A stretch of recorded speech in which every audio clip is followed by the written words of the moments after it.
What is going on, everybody? The Pro League North American Qualifiers. Mustache Dave, we got Necro chilling on the beach. Necro, whoa.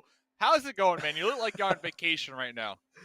Oh man, I'm not gonna lie, I'm doing pretty good. It's kind of like midnight for me. Not gonna lie, but just the background. It's kind of like it's daytime, so you can assume that I'm still chilling out on the beach, feeling real good for myself. But what about you, man? How things been looking like for the past couple of days for you? Oh, hey, I'm locked up in a room here, nothing but me and PUBG Mobile. So I'm ready to go. I'm ready to go. We got quite the exciting couple days ahead of us. I believe we Yeah. got 15 games in total, Ooh. 16 teams, and these teams they'll be playing every single game. So we'll kind of get to track along with them and watch their Yeah. progress because this is a big deal for a lot of these teams and a lot of these players who this might Yep. be their first taste of competitive PUBG Mobile here. Oh man, we're probably going to be seeing a lot of new upcoming talents, and this is what we'd really like to see, right? Just players coming out from the grassroots level, the players we've never seen, and just surprising, just astonishing each and every single one of us, even the casters, even the observers, and we might just see some insane talents rise up, just like overall, which are able to compete against some of the best teams out there. So yeah, of course, as you mentioned, this is quite huge for some of the teams in here. 16 teams are going to be competing. We have five maps in the future as well to go through each and every single day. So this is going to be quite interesting, Dave. Yeah, it's going to be pretty cool. And another thing to kind of note here as we get into the lobbies, and we'll probably start to see, is that we're going to talk about these new and uprising talents, these new Oh, players.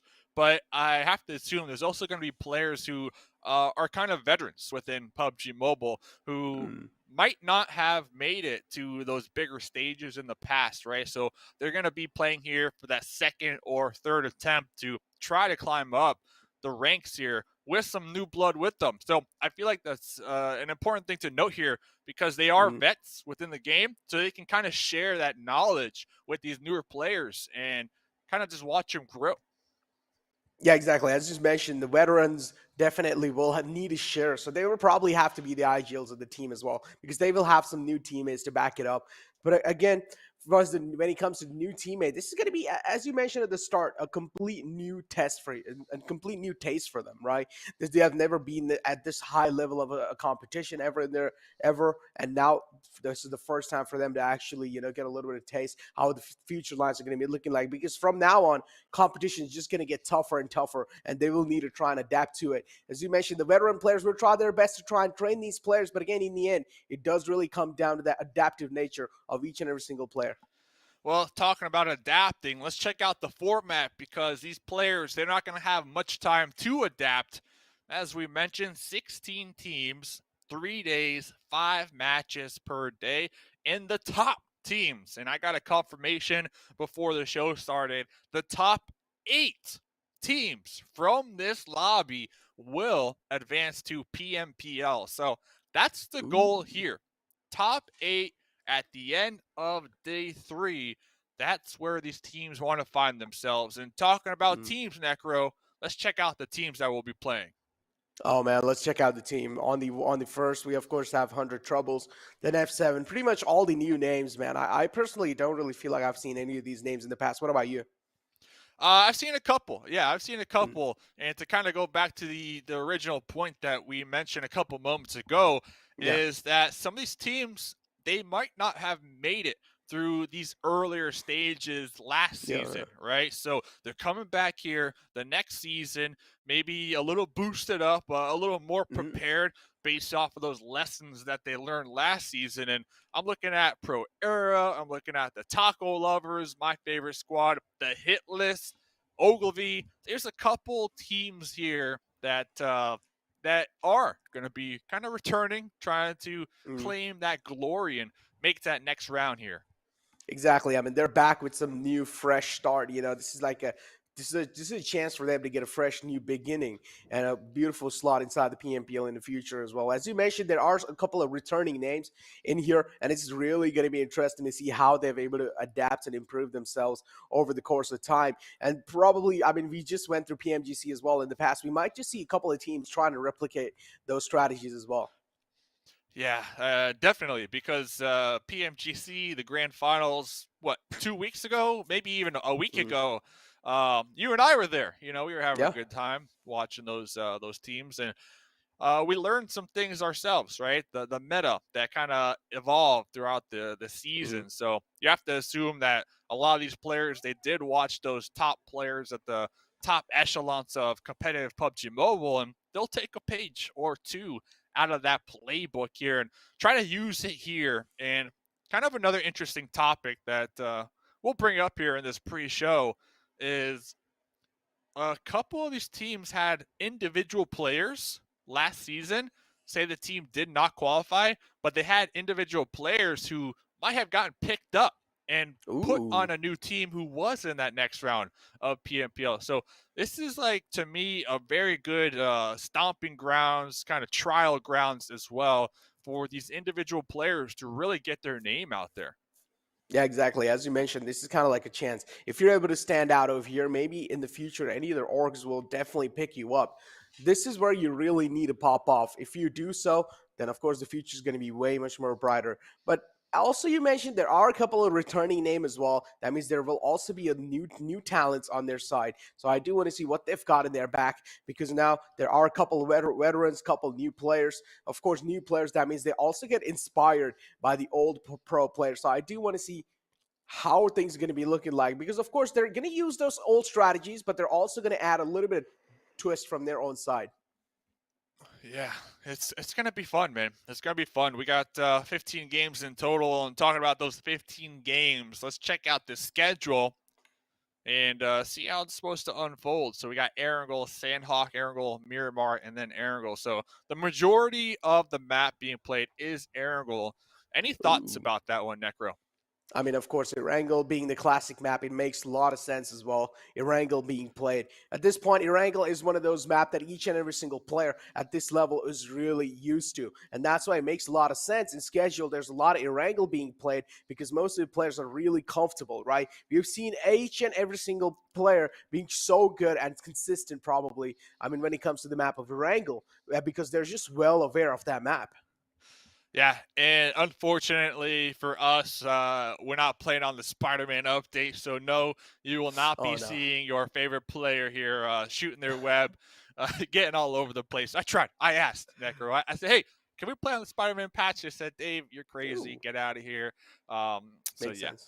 I tried. It makes sense. It makes sense. So Hmm. yeah, 15 games, 16 teams. Now I know you kind of touched on you're not too familiar with these teams, but just Hmm. based on names alone, on that list, what was there? What? Yeah, just based on the team name, is there going to be a team that Necro is cheering for because you just like the name?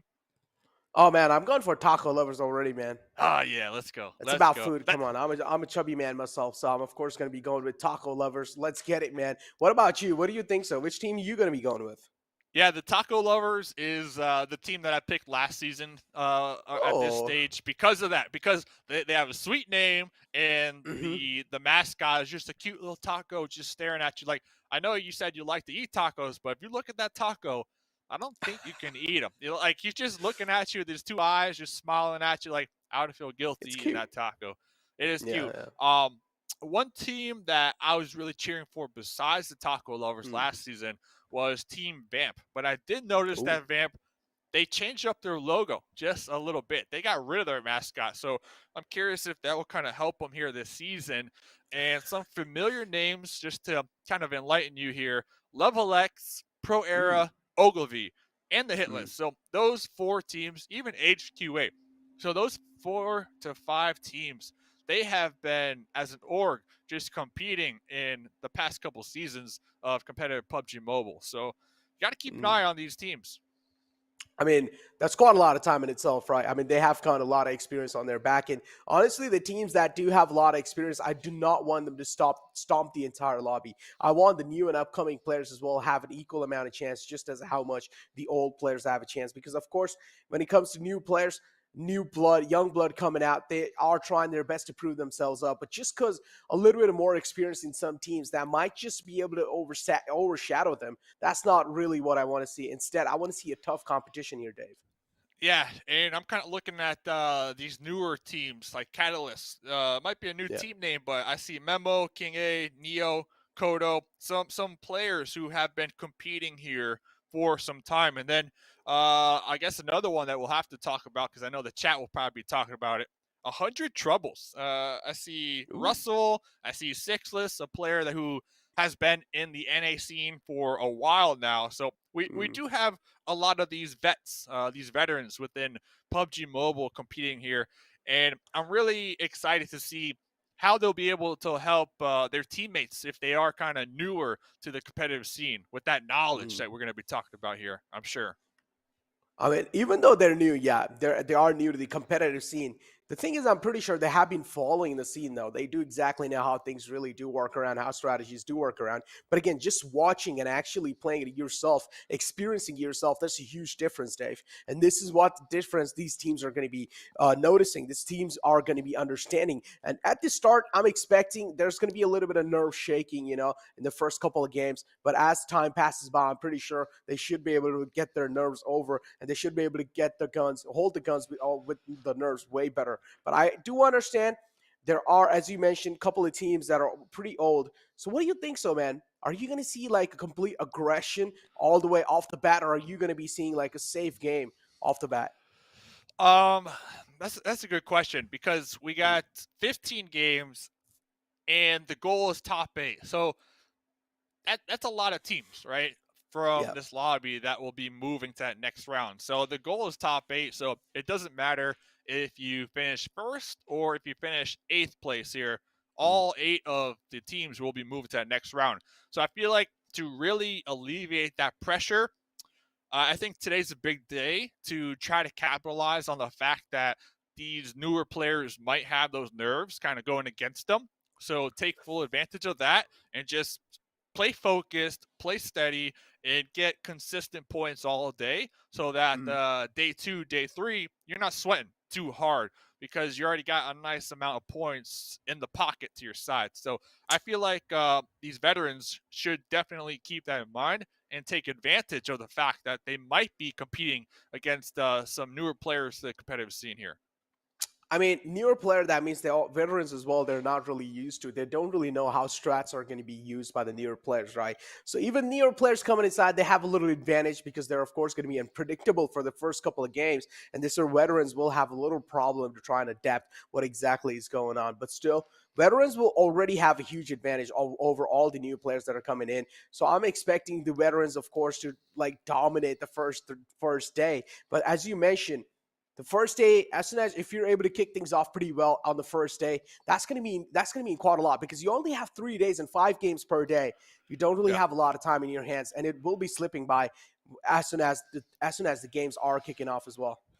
Yeah, and by the way, ladies and gentlemen, we are waiting for, I believe, one or two more players to join the lobby, and the game will begin. Game number one. I already know.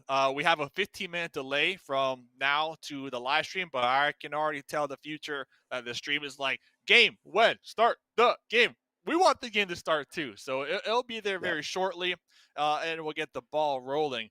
But back to the topic at hand here, we're talking about the veteran players.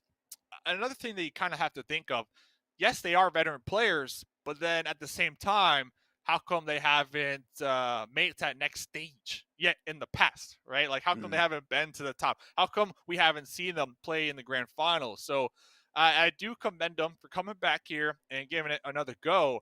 But at the same time, even though they have a lot of experience playing competitive, maybe they needed to change one or two things up, right? To kind of take them to that next level, that next stage. What are your thoughts Mm. about that one? That's pretty spicy. Oh yeah, that's definitely spicy. Now, that's a good question from yourself, and this is what I was wondering as well, right? I mean, this is over here they're really fighting for the PMPL qualifiers, and as you mentioned, somewhere down the line, having new teammates with you, that can also kind of like affect your performance over self because you also need to take care of yourself at the same time. You need being a veteran, you have a lot of burden on your shoulder, and you need to realize that because you also need to share the experience. You also need to make sure that your teammates with you all the time. You're going to be the one to call the strats all the time. You're going to be the one to make the calls. So even though you're being a veteran, you still have so much burden. You still have so much pressure to deal with. That in itself might just crack the best of the players out there. Yeah, because these other players who might not have that experience, they're going to be looking at you for answers, right? They're going to be looking Yeah. at you for support when the team maybe does get wiped out early and get those 0 points. You got to keep those emotions in check, because you made a great point that this is a very short tournament. There's only 3 days. There's 15 games. But then on the flip end, top 8 make it. So that's a goal that I feel like a lot of these teams could definitely aspire to accomplish here. So it is going to be pretty exciting once when we do get into game. I see 63 players. We're missing One more. one from HTV Esport. Yeah, I'm going to be calling you out. I'm calling you out right now because we are literally waiting for you. So where you at? Where you at? Where are you at here? Call the man out, please. Just Call him one out. last man left, dude. Ooh, LeveLx. Okay, so LeveLx coming back with Beast, Carnage, Double E, Logan, and Ultron. So I believe that was the same team from last season. So I also kind of like that some of these teams have stuck together, and I can only assume that during that off time when Mm. they didn't qualify from last season to now, they've been doing nothing but practicing, developing new strategies, synergy, just kind of toning and sculpting that game plan. So it's just perfect. So I actually I got high hopes for LeveLx now with that in mind. Oh man, definitely. Talking about high hopes. I mean, I have high hopes from each and every single veteran that's in here that's trying their best to, move on forward and level their game up as well at the same time trying to carry their team in the future lines. Now, as you mentioned, being a veteran, yeah, over here, you can also go for some solo pop-off moments, right? You can try and clean things up. You can try and go for the solo moments. As you mentioned, if you're able to actually pop off, there will be some organizations in the future that will watch you play, and there is a potential chance that you might be picked up by them, and that's quite huge. You being self a veteran, you can always put that experience on the board. You can always try and rock yourself up. But again, sometimes PUBG can be a team game, and just going for some solo plays that would be quite difficult, and it can also bring your team's morale down. So this is why I feel like most of the veteran players do get sometimes stuck back. Yeah, definitely a team game, squad up for sure. But there's a lot. There's a lot to think about. Of course, you want to play as a team, as a unit, and qualify to the next round. But then on the flip end, you also want to perform the best you can as an individual, Mm, because after the qualifiers are done and PMPL starts up, these other teams might be looking for that additional yeah. fourth member. And of course, they're going to look to those people who have been putting up massive numbers here in the qualifier. So, ladies and gentlemen, we are actually in the lobby. The plane, the players, they're putting on their backpacks, putting on their shoes, tying the shoes, getting everything nice and ready to go, and loaded up here for game number 1. So, the excitement here for the North America qualifiers. And hey, ladies and gentlemen, we're going in game right now. Ooh. Let's send it.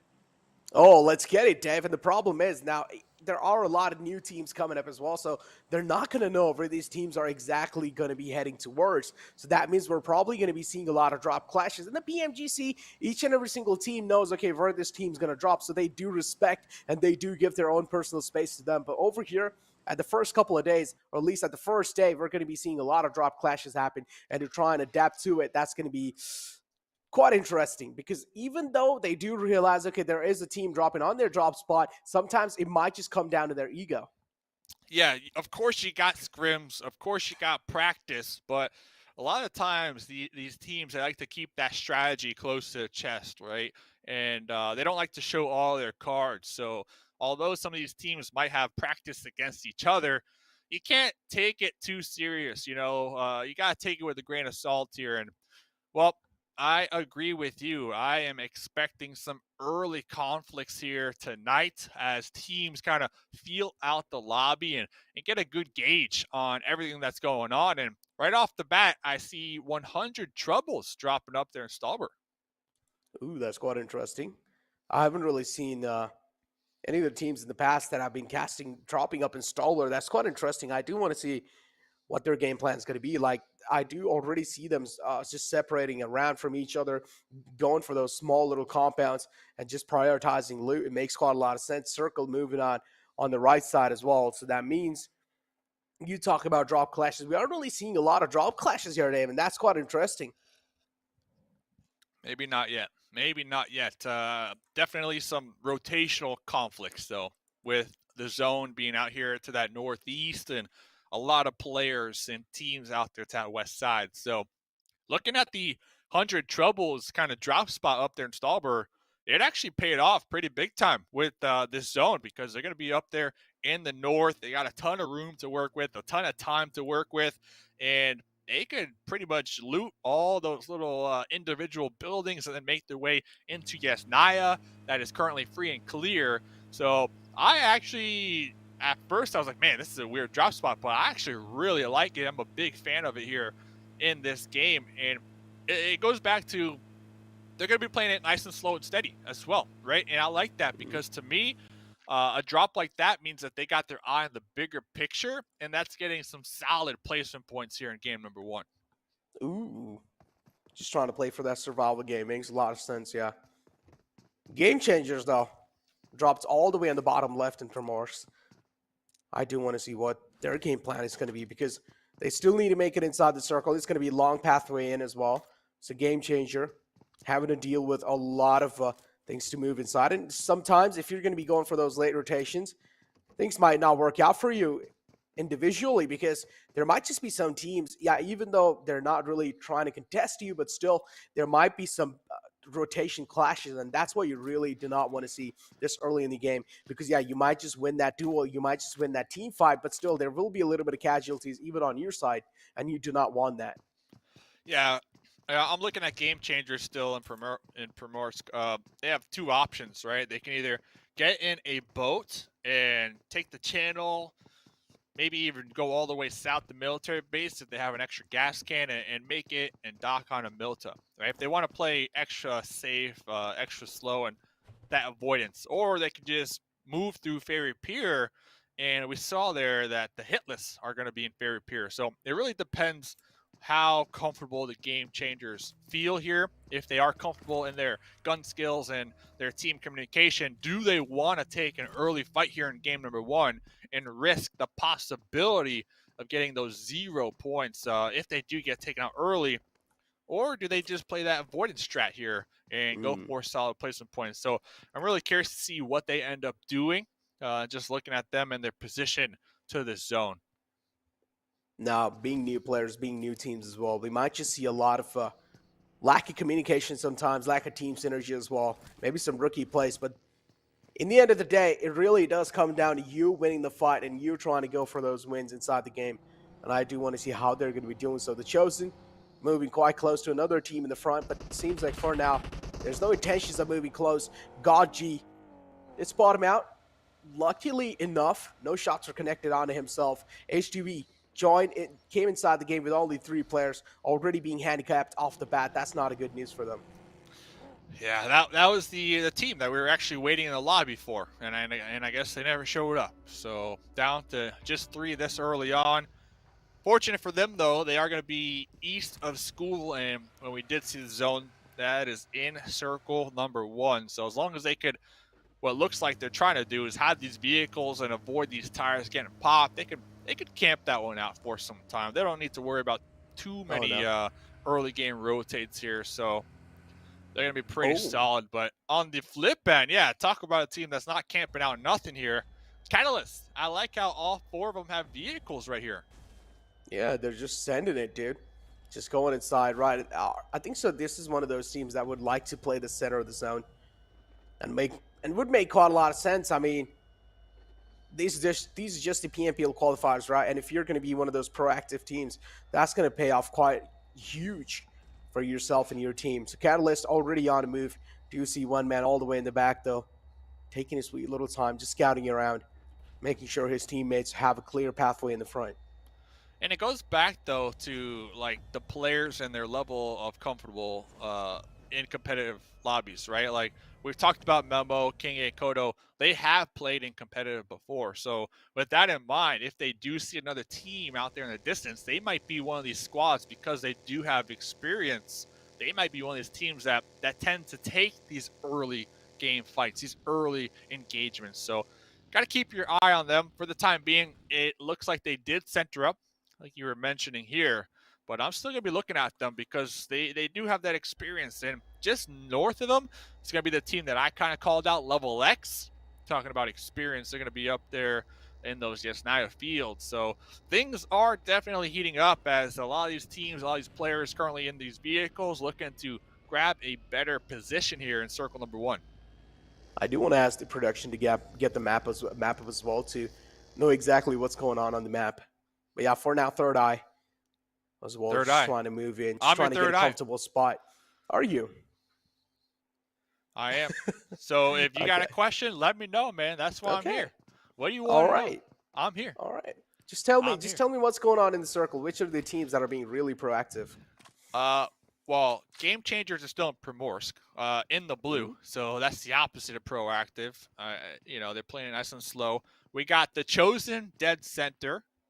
So a lot of teams going to be looking to probably do the same thing. So we might have some early game pot shots kind of getting traded back and forth here in these compounds. And that's all fine and dandy.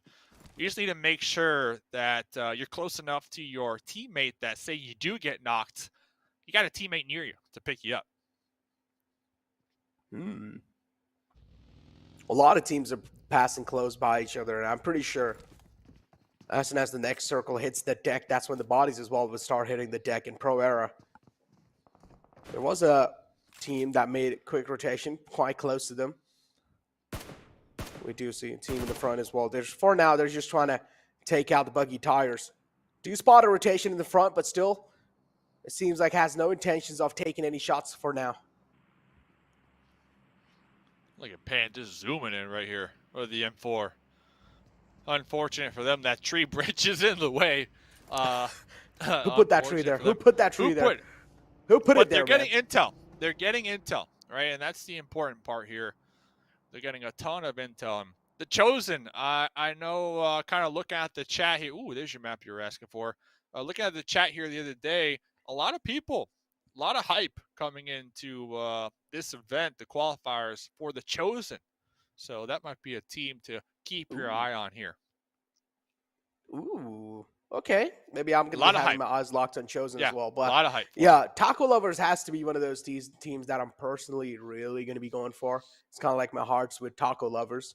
And then maybe the rest of the teams are kind of just going to be like my, they're just going to be on the side eye over here.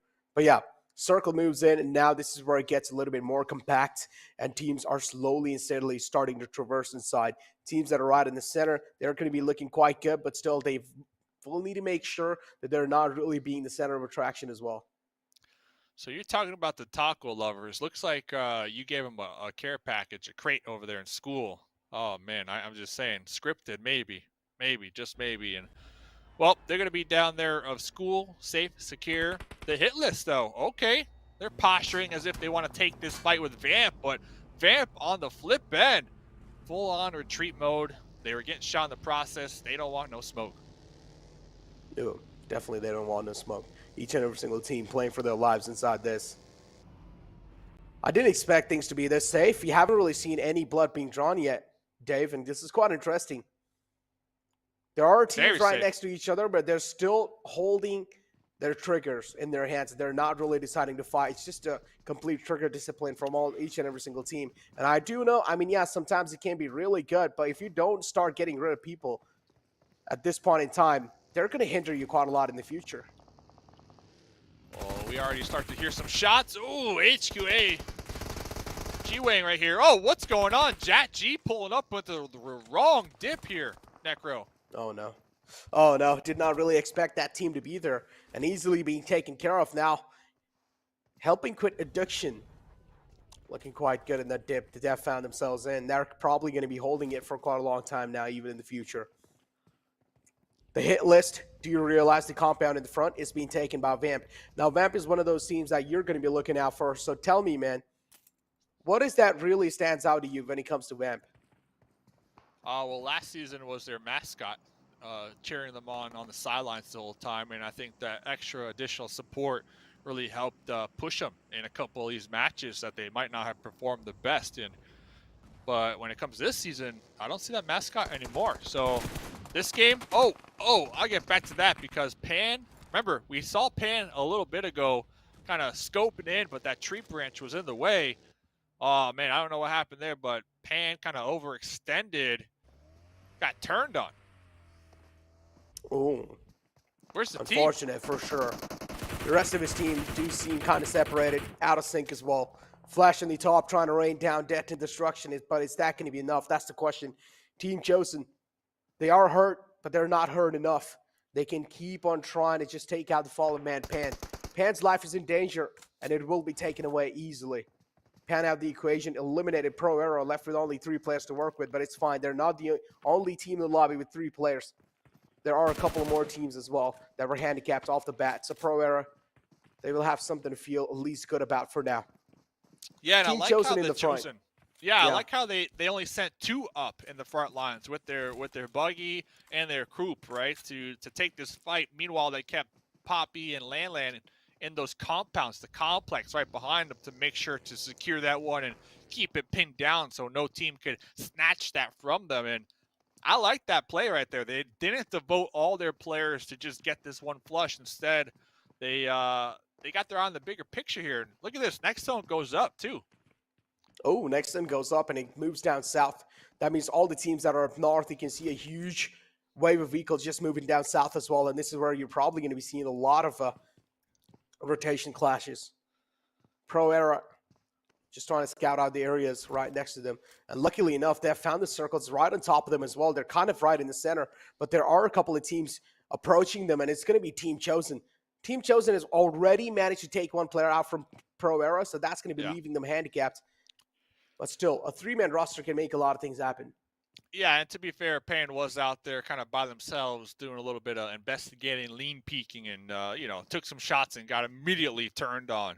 So kind of poking the bear right there when it comes to the Chosen. But Pro Era, they can hunker down, just pin down and stay in that position because you mentioned it is in that next circle. So I don't see the Chosen pushing into them anytime soon because the Chosen also did get a nice zone shift on their compound. The Chosen, though, they're not just turtling on up. They're flexing out just a little bit. They got Fan and Jai on these alternate angles to make sure to continue to apply that pressure and make sure nobody just crashes their building in that center for free. So I really like the zone dominance from the Chosen right now. The zone dominance, is that what you like to call it? Yeah. That's what I'm going to call it. Makes a lot of sense as well, right? I mean, they were the team that also got some blood on their hands, so they're going to be feeling themselves for sure. Early elimination to kick things off, just to boost up your confidence as well, means quite a lot. And now here we do have another 1 team approaching level, and that's not going to be a good thing. GC just moves in forward. Russell is trying to make a flank happen from the back, and maybe he won't be able to catch 1 player off guard, and he does. It's Goldie instead who's able to take the man down. Ultron falls down. That's not a good news for the team that's trying to defend this compound, but the defense seems like it's getting easily breached through. Russell taken down quite low. Carnage trying his best to hold it down, but this time the fort's getting breached. Yeah, it looks like LeveLx, they had 2 of their squad mates that kind of held back there in Mansion, and unfortunate for them, they got crushed. They got collapsed in on while the other 2 squad mates were on the edge of the play zone trying to hold down a spot right there. So GameChangers, this team came all the way from Primorsk. They wrapped all the way around the northeast, and well, look at this zone. It does not favor them at all. So fortunate for them, they're able to get 2 elim points to kind of offset the challenges that they're going to face here, because look at them. There's about, 4 teams in that area right here to the northeast. Oh, look at Pro Era, though. Circle. Another circle shifting right on top of them. That's going to be good news for them for sure. GameChangers looking to inflict some pain to the front. There is a team that's a little hurt. The down man needs a hand, but is he going to get one? That's the question. Lotus as well on the aggressive page. Memo going to be a supporting hand for Neo. is trying to keep his teammate alive for as long as possible. Chronic from Lotus strikes, gets a frag, instantly backs off and fades away. But Cat, they're down 2 men, and that's not a good news. Memo falls back completely. Kodo is a little safe, so maybe the guy in the clotheslines can actually go for a res. But is he going to be doing so? That's the question, but it doesn't matter. Lotus are a little too aggressive. Here comes the aggressive push from their side. Try inside the compound. He's hungry for blood. Okay, so it looked like King A was able to pop into that vehicle and just full-on retreat over there. I liked Lotus's position a lot more out of all 3 of those teams. They had that little hill to work with behind them to the north, nobody there because that's the blue zone. So they were able to take their time and really be methodical with that push, that crest of that hill. And, well, they just executed that one beautifully. And talking about trying to execute something, Mute, the last one alive. Oh no, the last one alive. Oh, it's gonna be popping up with that UMP, trying to go for that spray down, whiffing a couple shots right there. Ogilvy is the team out in front. They're trying their best to fight back, but this time it's Thirdeye who opens the Thirdeye and rains down terror on him. And it's Jazz who puts the final nail in the coffin. 4 defeats already on their name, gets to get a successful squad wipe, and also now on a move with a pack. It's just some stylish way to move inside the zone as well. Oh, run overkill. Russell. Oh, no. Russell, he's going to be in tears right there.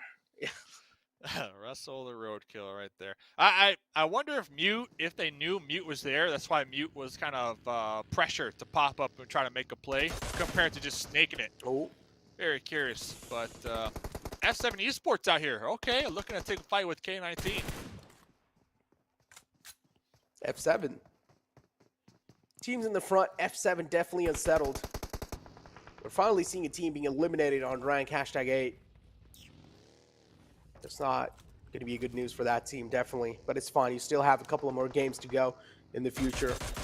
So there's nothing much to worry about. But F7 being in the front. Oh, no, just getting spammed for the mini. It's Skur trying to just dish off a little bit more damage. Trying to just get as much as damage as possible in his hands. But F7 over here, they're not interested, man. They're just going to back out, play things a little more safe if possible. I respect it, right? But then at the same time, I kind of wish they were trying to be a little more aggressive here and trying to confirm these elim points. Because right now, 0 elim points. We only got 15 games in total. Like, literally every point matters. And I see out there a couple tasty treats in the blue zone.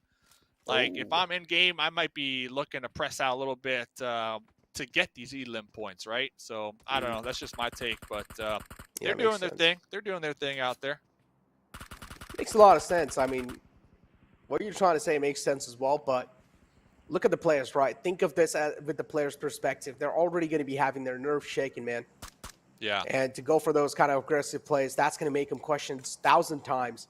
So that's why going for a safer play, being in their shoes, makes quite a lot of sense as well. And that's what they're really going for. A suppressed M416. It's been a long time. I haven't really seen one of those. Oh, man. I was, Oh, Trey, though. That was a run over kill as well. Yeah, that was a run over. Oh, grenade, though, right on top of Trey. Is it good?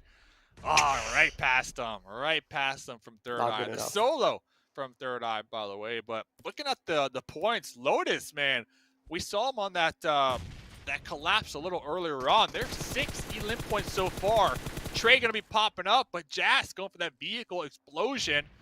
Trey hitting them heels. You have to assume Trey's calling for the support from his 3 squad mates from behind. And, well, Trey gets that support and pops up to seal the deal here in 70 elim points in game 1. Oh, Thirdeye out the equation. And so does K19. They're just following it up back to back. 10 teams alive in the game. And Lotus, look at that. As you mentioned, with 7 elimination points, they're just looking to dominate this entire lobby. Try on a move. I do like how they're keeping that buggy with themselves. At least you need to have a couple of vehicles in the front in the future. And if you talk about definitely proactive nature and teams trying to copy some pro plays, Lotus has to be one of those teams that has watched quite a lot of experienced teams and they're trying to replicate in their gameplay. Oh no! What's going on? Lotus, stop it. You're humiliating these teams. They are catching a little static over here, though.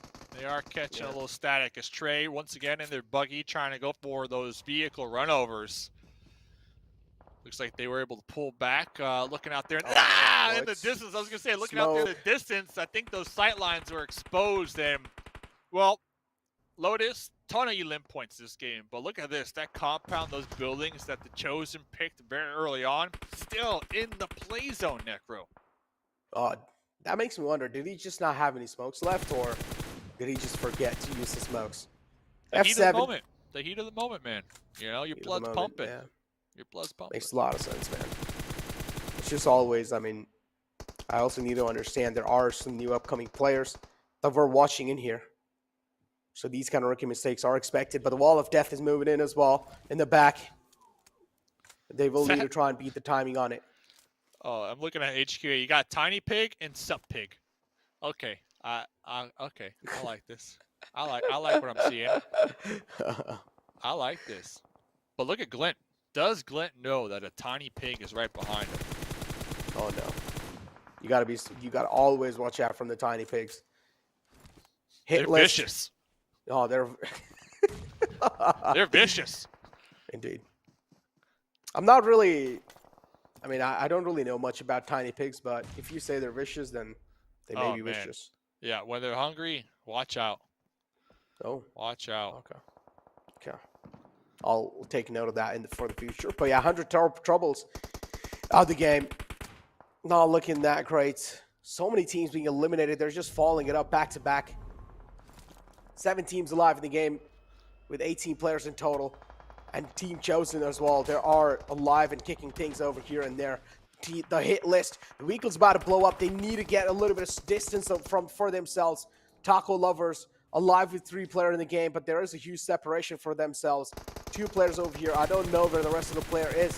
He's all the way in the front, and he's trying to make it his way inside the zone. So that's some big separation coming out, and a bold move from that man as well. I do see him in the mini-map trying to play things a little safe, but this time it's TacoLovers finding openings in the front, getting those knockouts.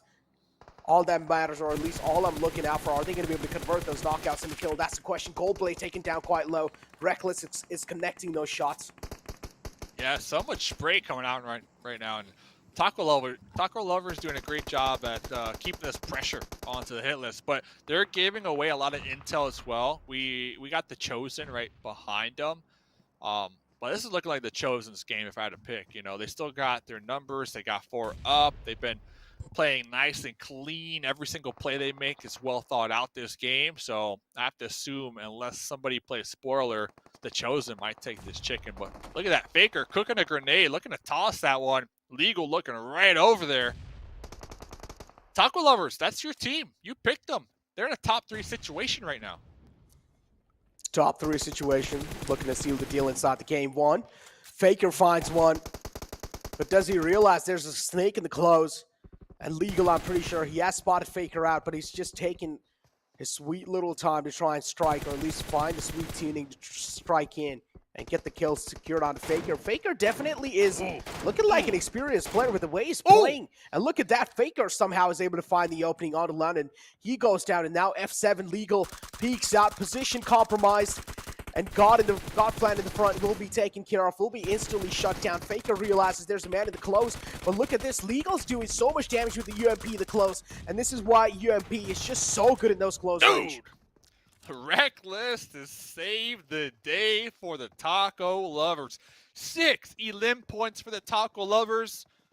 Oh, man, looks like it's going to be a 3v2, though. Lan was playing that alternate off angle out there, was spotted in the process, and that's the risk of playing so separated from your teammates. Is once we get knocked out, it's going to be a challenge to get you picked up, but it looks like they're trying to send it to actually pick up Lan here. Oh, sending moment, definitely for sure. TacoLovers, though. Presence of mind not being shown from their side. Yang in the back. Look at Poppy in the front, and also a man in the right. It's just so much pressure to deal with. And his team Chosen, as you mentioned, they're one of those teams that everyone's going to be eyeing out for, and they're just able to get a chicken dinner like that to kick things off. That's going to help them quite a lot. But still, there were a couple of teams that got a lot of elim points. So overall, a good game 1 for those teams. The chat was right after all, Necro. The chat was saying in the past couple of days when I was watching scrims or whatnot, the Chosen, a team to look out for. And well, I know they had that compound very early on, and I know those zones kept popping right on top of that compound, but I was watching the mini map and they didn't just stay in that building. And we saw them when they pushed out onto Pan early game. They didn't just stay in the building, look out the windows. They were being proactive with defending that compound. They always had at least 2 of their squad mates on the outskirts of the walls, taking shots at any vehicles that might be rolling by to make sure that nobody could just crash onto them for free. And they just played it nice and slow. They played the edge. And then TacoLovers showing up late game, just showing up. They had that little boulder to work with. They had their vehicles, and well, they got a nice amount of elim points here in game number 1. Yeah, as you mentioned, got nice amount of elim points, but overall, Team Chosen, they were just looking so good. But with that being said, without wasting any time, let's just take a look at the match ranking and let's just find out how things really looked out for these teams. And let's just find out which were those teams that got themselves decent amount of KP. Wow. Look at that. Oh my God. Wow. The Chosen, they got 15 KP. They got 15 kills in that previous game. Taco with 7. Oh. So the Chosen coming into match number 1, pretty much getting 2 chicken dinners. That is going to help them big time here moving forward. So if I'm the Chosen right now, all you got to do is maintain. At least when we're looking at them for today. Just maintain. Yes, you still got 4 more games to go. Sanhok coming up next. That's always a doozy. But the Chosen, just maintain. You already got 2 chickens practically. TacoLovers right beneath them. F7 Esports, Pro Era, the Hitlist. I'm surprised with Lotus, though. They had a ton of elim points, but those placement points, man, are really hurting them here on this page of the overall leaderboards. I mean, Lotus was one of those teams. Yeah, they were at the start. They were able to get a lot of kills for themselves, but in the end, somewhere down the line in the late game, it just feels like they were just cracking under the pressure. They weren't really able to get that mindset inside the game. It seemed somewhere down the line, the presence of mind seemed kind of like off. Didn't really use the smoke as well to get the resurrection back upon his team. But it's fine, Lotus. That was just the first game. You still got a decent performance, decent amount of points out of that. 9 points to kick things off. That's not bad, right? No, not bad at all. And every single time we saw Lotus, I know you would have wished to have saw that smoke right at the end. But every time we looked at them, they were just nonstop aggression, coming on out from that team. And I think that demonstrates a lot of confidence, right, in the lobby. And if you can come into match number 1 with that amount of confidence, for me as a caster, I just want to see more of that. Just continue on today with all that confidence, and I don't see them failing. Honestly. Confidence really does matter a lot at this level, at the starting level, right? If you're one of those teams that is really high in morals, that is confident with what you're doing, each and every single decision that you're going to make, especially the IGL of the team has to be the most confident person throughout the entire roster. Even if the other players, sometimes their confidence is kind of boggling, the IGL's job is to just try and get the team's heads back in the game and try and tell them that, okay, guys, we got this. Get our heads in the game. All you guys need to do is just trust on my call outs. If the IGL is confident himself, the team will be as well. And this is what clearly was being shown. The teams that got higher elimination points for themselves, the confidence was definitely being shown, but just somewhere down the line, sometimes the unlucky factor do hit them. And that's why they weren't really able to at least get those positioning points in their hands. But Vamp was one of those teams that you were eyeing out for. And unfortunately, weren't really able to do that great at the first game. Maybe in the future, in the upcoming games, they will surely be able to put on a show. Yeah, we're only 1 game deep, right? And game number 1, we saw early game, a lot of these teams were playing really passive, really slow. And I think everybody just kind of getting a feel for the meta, in the lobby, getting a feel for how other players are going to be playing it when it comes to that early game aggression or not. So definitely really slow here. Game 1 to be expected.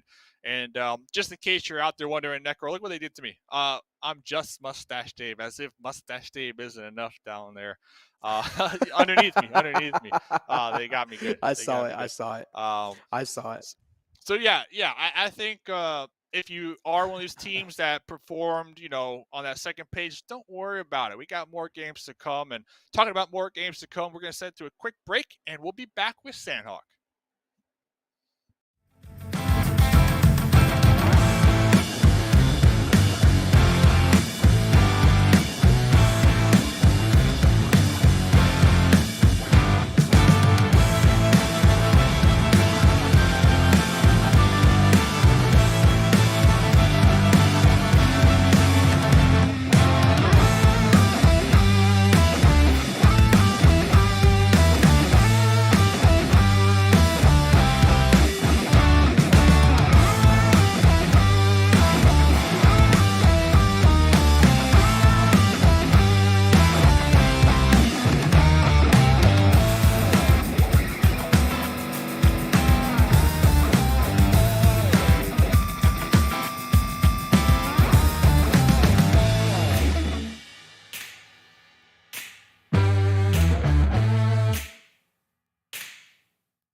going on? We are back. First of all, shout out to everybody in the chat here. I'm looking at some OGs. We got Courtney, we got Lexi, we got Landland in the chat, one of the players competing here. So shout out to everybody watching here tonight. But Necro, let me get your take here. Game one. Like, what are your thoughts, man? Like, what did you notice? What did you like? What didn't you like? Lay it on us, man. Lay it on us. I mean, there's literally nothing that I would say that I didn't really like. I mean, I do understand this isn't really the highest level of competition, so I was expecting some rookie mistakes being made by these players, which is quite understandable. They're still trying to adapt to the higher level of competition, so I'm not really just going to go ahead and criticize all these teams that are playing in here just to try and bring their morals down. But what I really liked was there were a couple of teams that were trying their best to just, give up all they had. For example, the Chosen. Now, as you mentioned, even in the chat, some players were saying Team Chosen is one of those teams to watch out for, and they're able to deliver it up to the mark. TacoLovers, as you mentioned last time, you were rooting for them, but they weren't really able to deliver or at least play as good. Kicking things off really good in the first game, that's going to mean quite a lot for TacoLovers. Yeah, for sure. Carrying on with that momentum, I know that's something that I say a lot here, and I think last season I was actually given a momentum meter. So I would say after that game, the Chosen, their momentum on the momentum meter has to be at like that 8 mark out of 10. TacoLovers, I would put at like 6 out of 10. But some of these other teams, man, it is, you know what I'm saying? The momentum meter, it's all the way down there. So hopefully with Sanhok coming up here, we talked about it during PMGC. You already know I'm going with this. Sanhok, heal to win, baby. Heal to win. You didn't like it. I was like heal, heal, heal, heal, heal the whole time. I'm really curious if some of these newer Oh, teams, yeah. these newer players, if they're going to utilize that strategy here on this map. I mean, I honestly feel like when it comes to newer players, I'm expecting a lot of aggression on the map of Sanhok. At least that's what I'm really going to be rooting for. Of course, the smaller map, this is what really happens in normal public games as well. Sanhok is one of those maps where it's just a complete high adrenaline game. It's just a complete chaos. It's just an aggressive game in general. So I'm expecting these new teams as well to just start it off with an absolute banger. Just go out there for blood. Just try and get those limp points in their pockets. And if you do, that's going to help you out quite a lot in the future as well. This is just a second game, Dave. You still have a little bit more game in the front, and if you are going to be going for that aggressive play, that's also going to help you quite a lot to settle down the nerves that you're having right now. Yeah, and not only that, Sanhok is one of those maps that snakes. If you really know how to snake, you could definitely acquire some placement points. And I noticed last game, 100 Troubles. I think they had one of the most famous snakes in the game, Sixless the Snake, able to get some placement points. So, ladies and gentlemen, Pro League North America Qualifiers, game number 2, match number 2, day 1. Let's get it, Necro. Oh, match number 2 on the map of Sanhok. Way much more smaller map, and I do want to see how many teams are going to be dropping in Bootcamp and Paradise, man. These are the two spots that I'm really love personally. Maybe Ruins on the third spot as well. But is that the same for you too? I'm looking at teams. Everybody drop boot camp, right? We need. You're talking about aggression. You're talking about showing your It'll be like a dominance death in match. the lobby. Yeah. Hey, boot camp. Let's all go boot camp. And it looks like 100 Troubles actually gonna be dropping in boot camp right here, right Wow. now, and nobody with them, man. Nobody with 100 Troubles. Interesting. We were expecting a lot of drop clashes. I mean, we're not really seeing that in these PMPL qualifiers. This is quite interesting and quite catching me off guard as well. Look at Team Chosen. 2 players in Ruins and the rest 2 players somewhere on the smaller compounds, but we might just see a little drop clash in Sami. It's going to be between GC. And now I do want to see how things are going to be looking like for them. One of the men is separated out from the rest of the pack, and that's going to be a little problem. While the rest of the players from the other teams, they have all 4 players heading inside Sami. So the man is separated out, and he needs to watch out for sure. Yeah, definitely need to be on your P's and Q's. And, well, here's a nice little overview right here. Thirdeye. Oh, Kodo already spotted with that UMP from Jazz. And, well, taken out on their knees. Not thirsted quite yet, but it's going to be Katalysts. On the overall leaderboard, they did not get that many points. Game number 1. And these are some players who some would consider vets in the game of PUBG Mobile. So I'm really curious how they will react to the fact that, hey, there's another team trying to step into your territory. Katalyst, I mean, losing out on one of the players. Definitely going to be having neutral faces after that. Not really sad, not really happy. Kodo is just bleeding out. The time's running away from their hands, and so is the sand. They need to try and get Kodo back up on his feet, but the chances are fading away. And yup, Kodo, the kill will be confirmed onto him. Thirdeye are going to be happy campers. Now they can just back off, as they know the Katalysts are kind of handicapped. They can just play on a little bit of more safer page, or maybe they can go for the aggressive play. But instead, they're going for a safer page. Yeah, and it is, what, 3 minutes almost into the match, so there's definitely time to work with when it comes to that pressure, and nobody's really near them for the time being. So you got GameChangers on that east side, you got the Chosen up there to the north, but nobody really looking to press this and get that third party going on. So both teams can really try to plan this one out, and I think try to take the fight head on here, even with Katalysts being down a member. I wouldn't count them out. You know, I wouldn't count them out here. They might come out on top. All it takes is for Katalysts to spot out one of these Thirdeye members, get a knock, right? Get a knock through one of these windows. Because I'm looking at Jazz. Some of these players, they don't even have the best of gear yet either here, since it is so early on. Makes a lot of sense as well, right? Early engagement means you cannot really move around freely, and that means your movements also being kind of isolated. You don't really have a lot of buildings to loot. You don't really have that much loot to work with. And this is why I don't really like fights that do come down to stalemate this early in the game, because that just means you're going to waste a lot of time, and that's going to hurt your team itself because you're not going to have enough time to loot. On the other hand, K19 quite close to Lotus. Now, Lotus in that previous game looked quite good, looked quite promising when it comes to those limb points. Man, quite close to Kiyoshi. Kiyoshi realizes Ionix is close, but it doesn't matter. Ionix has his spidey senses tingling, and he will take care of the man in the close. Yeah, how'd they know? I mean, it's like, how'd they know? I guess the feet, maybe the sound cues kind of giving them away right there. Unfortunate for Lotus, and now we see them on that mini-map. They are going to be pulling back after losing their frontline snake. You know, that player that was really hoping to spring the trap onto K19. K19 were well prepared for this, and especially with an M249, it looks like they will be the kings of this hill for the time being. And real quick, shout out, who was it in the chat here? Somebody in the chat, Alerix. Alerix said burritos are better than tacos, and they wanted me to ask you your take on that one here, Necro, since you are cheering for the TacoLovers.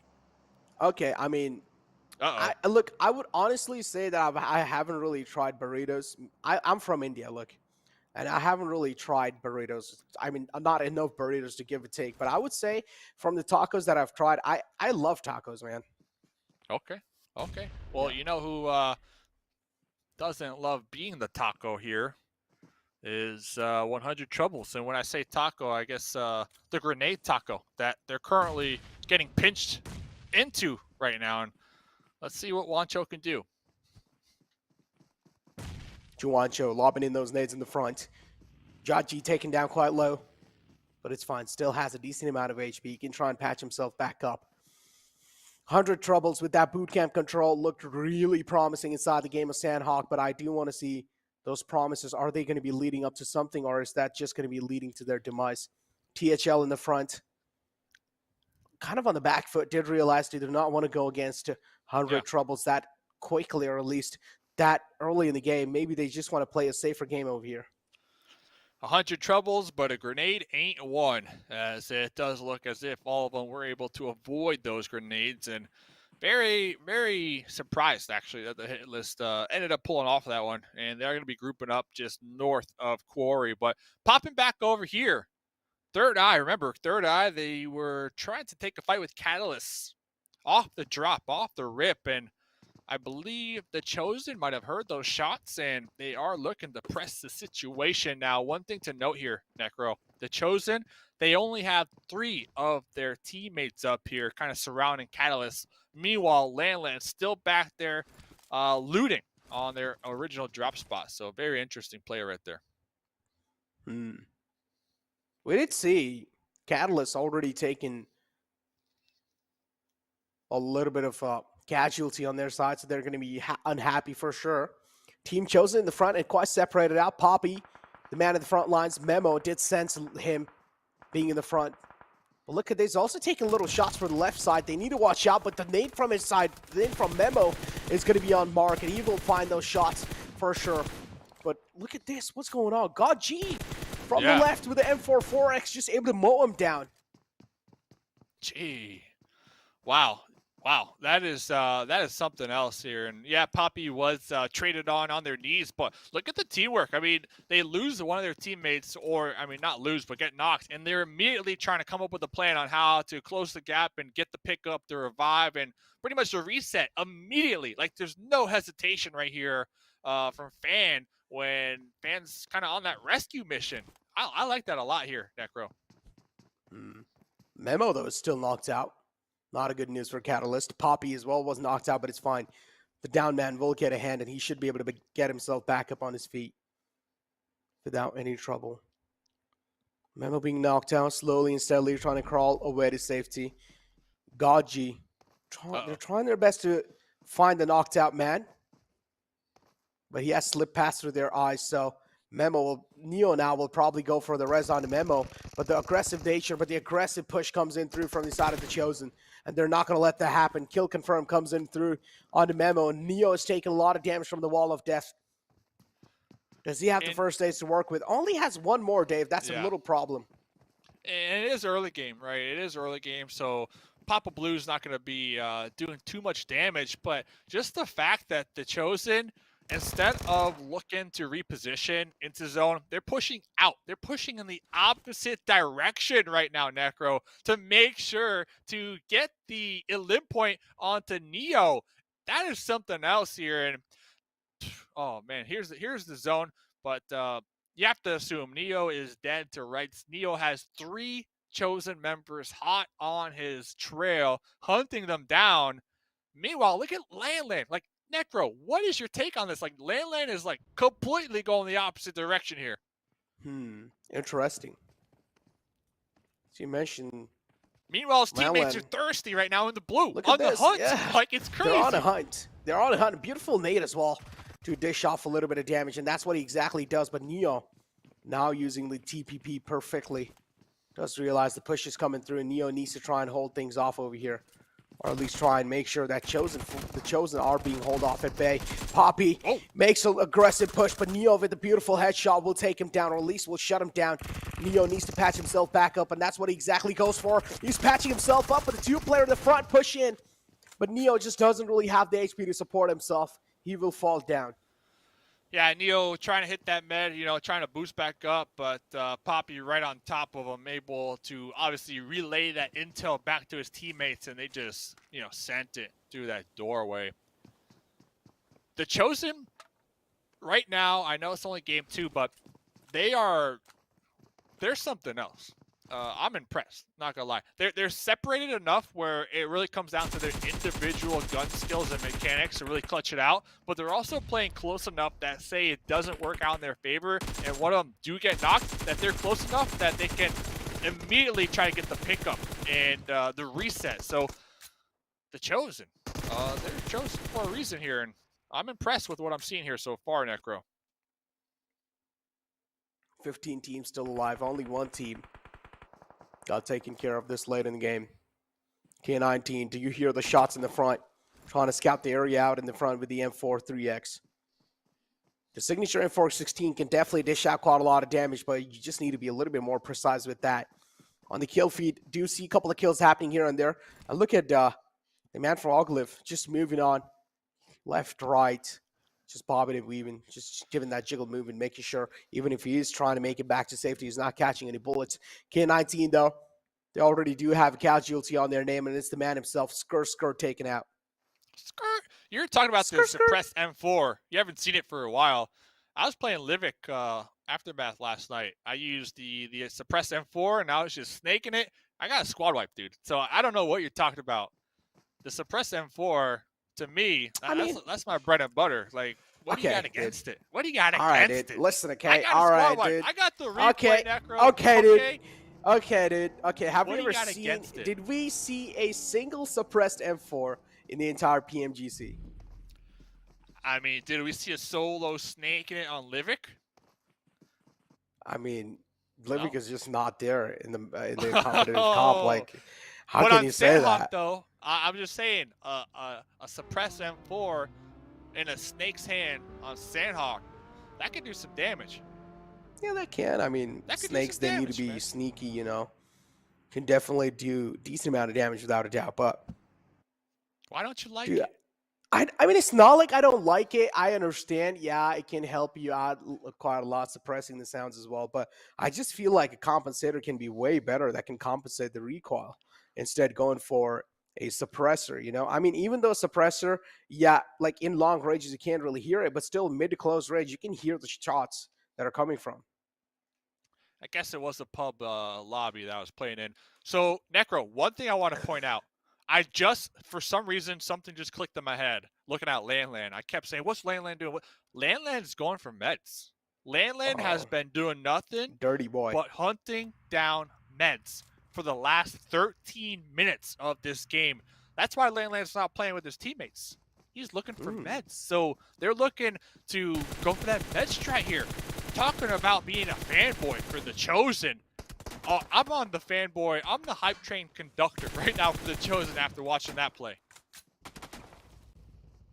Landland, yeah, it just seems like he's the only man going for the heal battle inside this. And as I mentioned, in this kind of a lobby, I did not personally expect any teams actually go, especially going for those heal battles. Instead, I expected these teams to actually go for those fights early on. But we didn't even see a lot of early fights themselves. We're just seeing a normal game of Sanhok, a competitive game of Sanhok, which is something that I'm definitely not disappointed with, which is quite understandable. But I just wanted these teams, of course, you're new over here, I just wanted these teams to be aggressive. Yeah, real slow, right? And I feel like that plays an even more of an impact, that heal strat, because there are going to be so many enemies alive here towards that mid to late game. So just having that player in the blue healing the whole time for those guaranteed points, that's going to play in their favor. And they're going to get tested because look at this, the Chosen pretty much losing 2. I don't think Fan can get this pickup. I'll be really surprised if they can. Yep. Looks like they're going to be losing them. So Fan are going to be out here by themselves.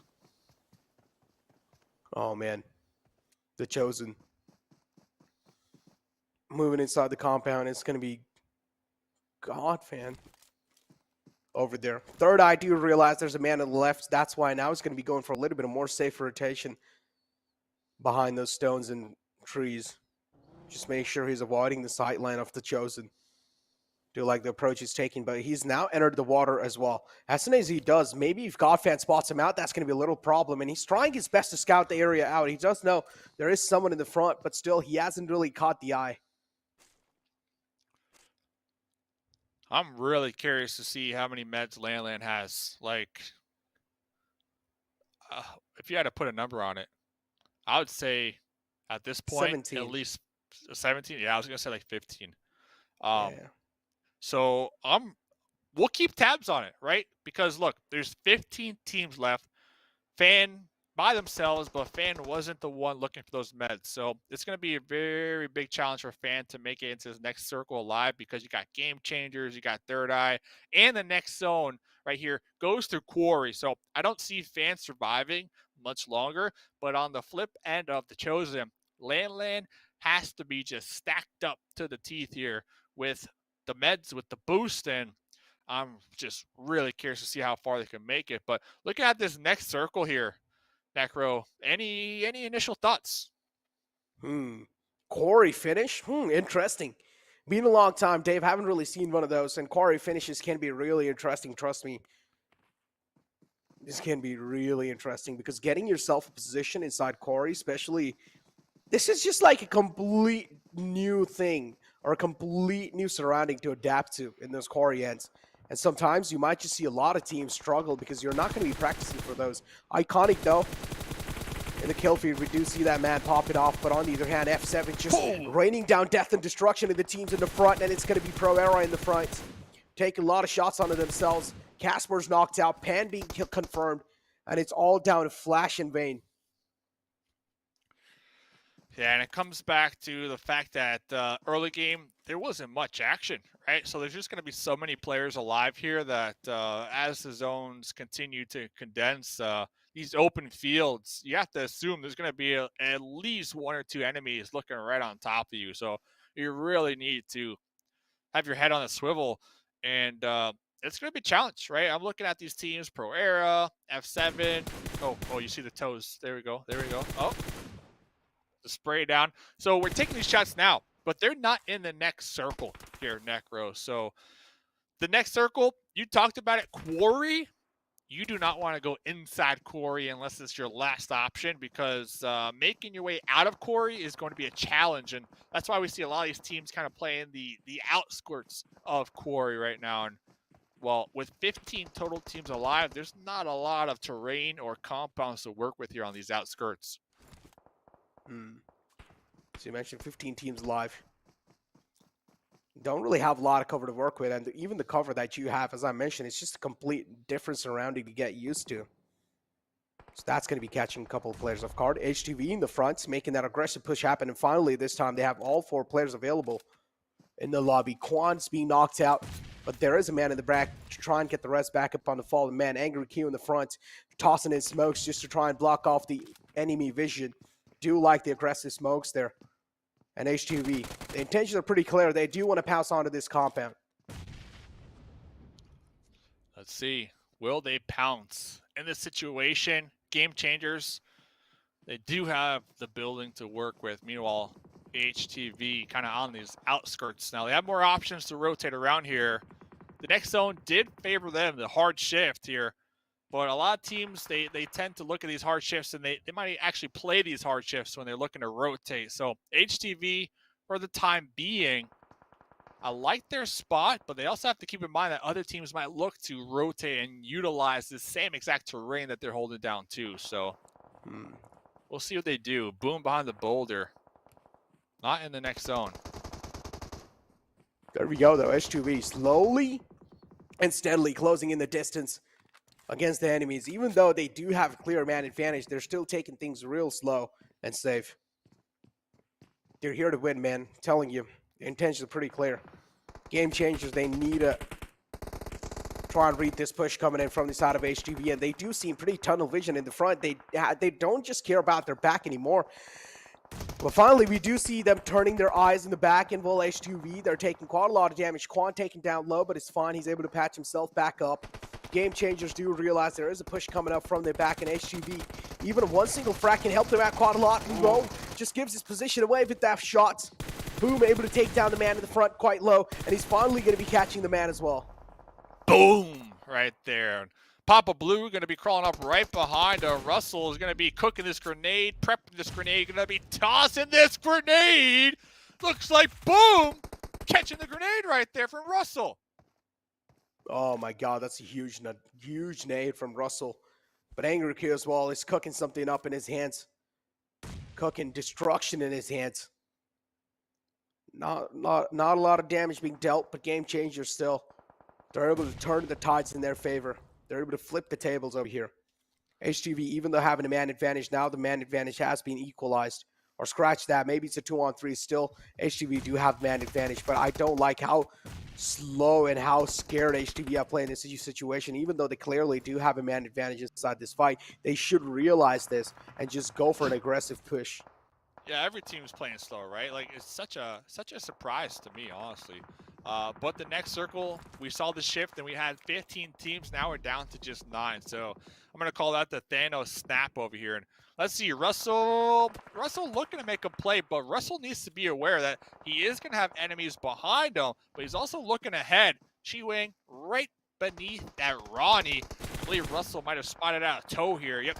Russell going to be looking for that flank, looking to take these shots. Oh, but the support from downtown. It wasn't Chi-Wing, but it was Tiny Pig. I told you, watch out for those tiny pigs here, Necro. Oh, man, GameChangers from the back getting shut down. And it was Taco Faker as well who gets taken care of. But HQA in the back, looking quite good. 100 trouble, slowly and steadily moving up forward. Russell is the man in the back. He doesn't really have a lot of mess to work with. He still has the bandages. I don't really know why he's patching himself up. Same thing goes with DK. Maybe they just don't want to give any sound cues away. And 100T taking things so slow. And K19 doing the same thing. You have to assume they know, right? I mean, you have to assume. You got 100 troubles. Wancho, Russell, pulling out the snake strats. But look at this. Wancho, no meds, no boost. I'm curious if Wancho passed off their meds to Russell right behind him. But I'm also curious, does Wancho... Okay, Wancho might have heard something down here. Might have heard something. DK going to be pushing up. Oh, with the barrel, though. Going to be popping up over that ridge. Oh, Wancho no. with the UMP. Making sure... So good. Making sure to keep Russell alive behind him. I have to assume with those meds. UMP is just so good in this close range.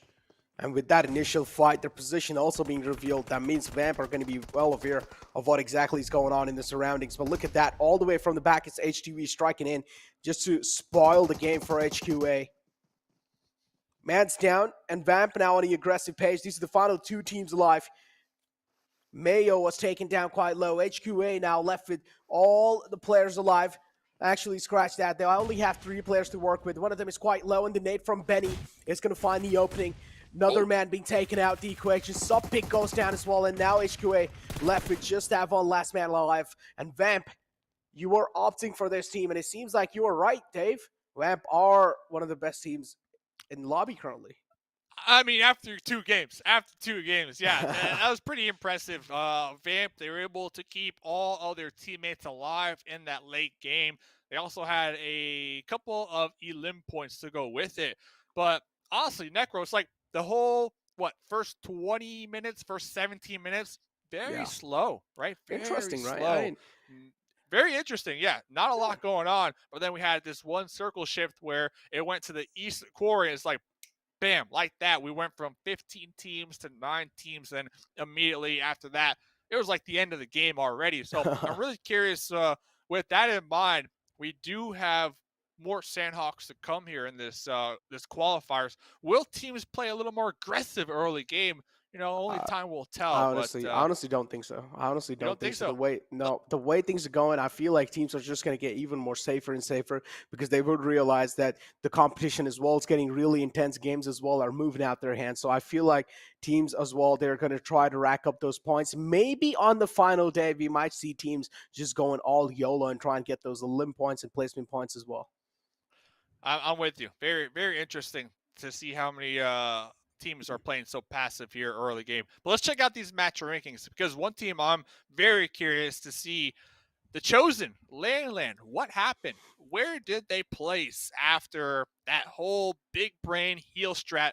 Looking at the placement points, they only have 1. So that means they placed 8th through 12th place here. So, well, that heel strat didn't really work out in their favor here, Necro. Yeah, it didn't really work out clearly. I mean, I don't even know if he was doing the heel strat. That's the question. Was he doing it? Yeah, I mean, he was. They were 1,000%. They were looting so many complexes, so many buildings since the drop here that for a fact they were going for that med strat. And you know what? It is day number 1. So this is the day, say you aren't comfortable playing in a competitive lobby with the competitive zones. Today is the day to practice that med strat on Sanhok because you and I, listen, we saw PMGC, the grand finals. We saw how the med strat, it helped teams really jump up those leaderboards here with placement points. So we know it works, Necro. It does work. We didn't just see it. We were casting it as well. So, I mean, med strat can help you out quite a lot, and especially in the map of Sanhok. And it seems like maybe, Dave, you need to join that roster, man. Be like a 5th man just for Sanhok, dude. Be like, okay, guys, I'm going to help you guys just get some consistent points in the map of Sanhok, and then you guys can take over. What do you think? So if you were supposed to join the roster, how much would you charge them? I don't know how much I would charge them. Maybe a couple UC here and there, maybe a jersey. I'm not sure, but I know for a fact when I did put my my player resume out there, I said, listen, fellas, anybody, I said, Sanhok, put me in on Sanhok, I can guarantee you a top 5. I've been practicing my med strat. I'm telling you, I have been harping on it for at least a solid month now. It is a crucial strategy and skill to have in your arsenal if you are any of these teams. But let's check out this second page here. Lotus Esports, that's one that I am surprised with because of Mm. all the early game to mid game aggression we saw last game. You and I, we were both impressed with their play style, but coming into the Sanhok map, only 2 points. Yeah, consistency clearly not present there, Dave.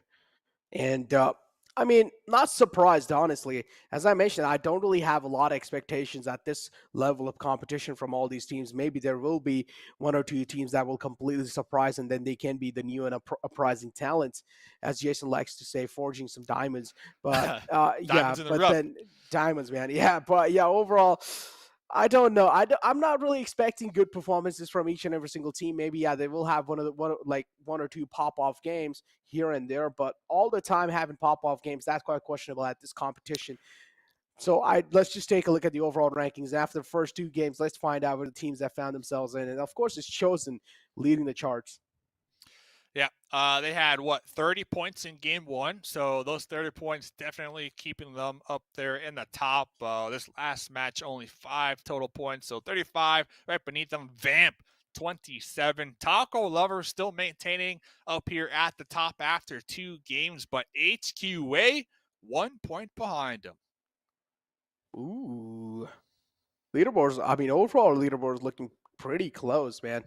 Look at that from the second to fourth. Things looking so close, especially from third, fourth, and then you also have fifth. Overall, from all the way down from third to the rest of the overall rankings, things are looking really close. So, especially teams like TacoLovers and teams like HQA, they need to be really consistent in these upcoming games. If they're not really able to do that great in the first day, you're going to be having a lot of pressure on your back in the upcoming days, and then you will just have a mountain to climb. Yeah, and just a reminder for anybody curious, just tuning on in, the top 8 teams at the end of day 3 after match number 15, the top 8 teams will advance to PMPL. So if you're wondering, hey, what are these teams playing for? What is the goal? What is the objective? Well, that's it, to be top 8. So it doesn't matter if you're first or 8th place, as long as your team is within that range, you will advance to that next round. So only 2 games deep. We have Erangel, Miramar, Erangel. 3 more matches to go here on day number 1. Still a ton of gameplay to be had and a ton of games to be had. But if you're one of these bottom teams, you cannot afford to continue to let these points slip on out of your grasp and pop off in that last day. So, ladies and gentlemen, that was game number 2. We're going to send to a break. We'll be right back.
What up, people? The Pro League North American Qualifiers, hosted by Mustache Dave, Just Dave, and Necro out here. Big chillin' out here. My man, so 2 games deep. I gotta ask you, hot takes, teams to look out for. How we feeling?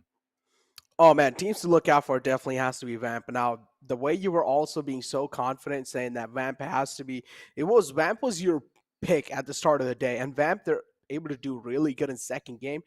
Another team that I'm really going to be eyeing out for has to be the Chosen. Now, this team as well can be potential one of those teams that can surprise us and that can just steamroll through the entire lobby. The Chosen, I'm gonna go on a limb here, and a lot of times people ask the casters the talent before the matches start, before the tournament starts, like top 5, top 3, top 2. I'm going to go on a limb and say the Chosen, for me, top 8 confirmed already. Just watched them in 2 games. So, yeah, I know. It's early on. I'm not trying to call it right now, but I'm going to say out of those 8 spots, I think the Chosen will take one of them. So to me, I'm looking for 7 more teams, Necro. Ooh, 7 more teams.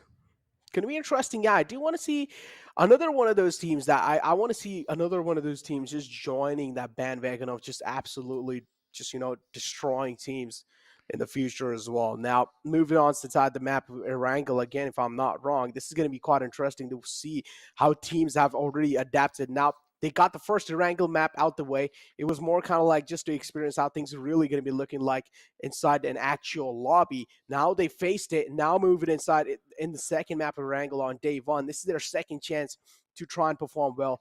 Do you think are they going to be one of those teams that's going to surprise you inside this Erangel, or are you just going to be seeing the same consistency from the well-known teams?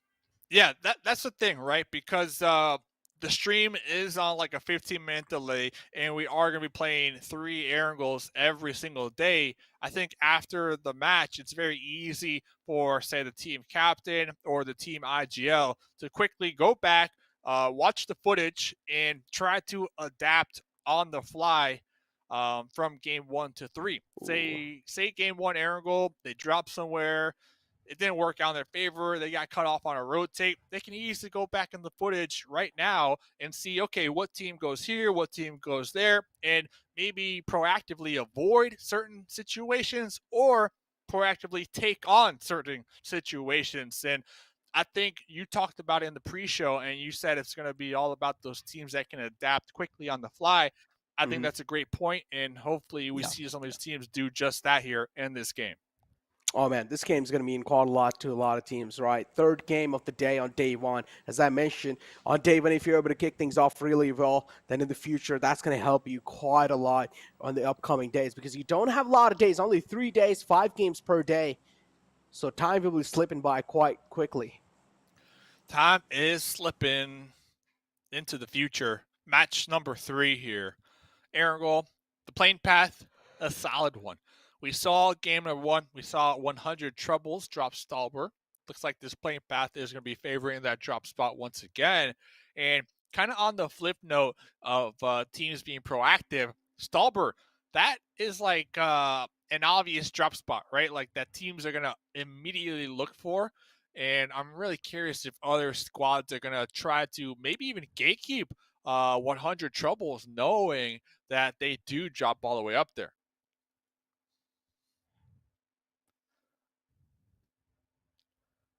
Could be interesting.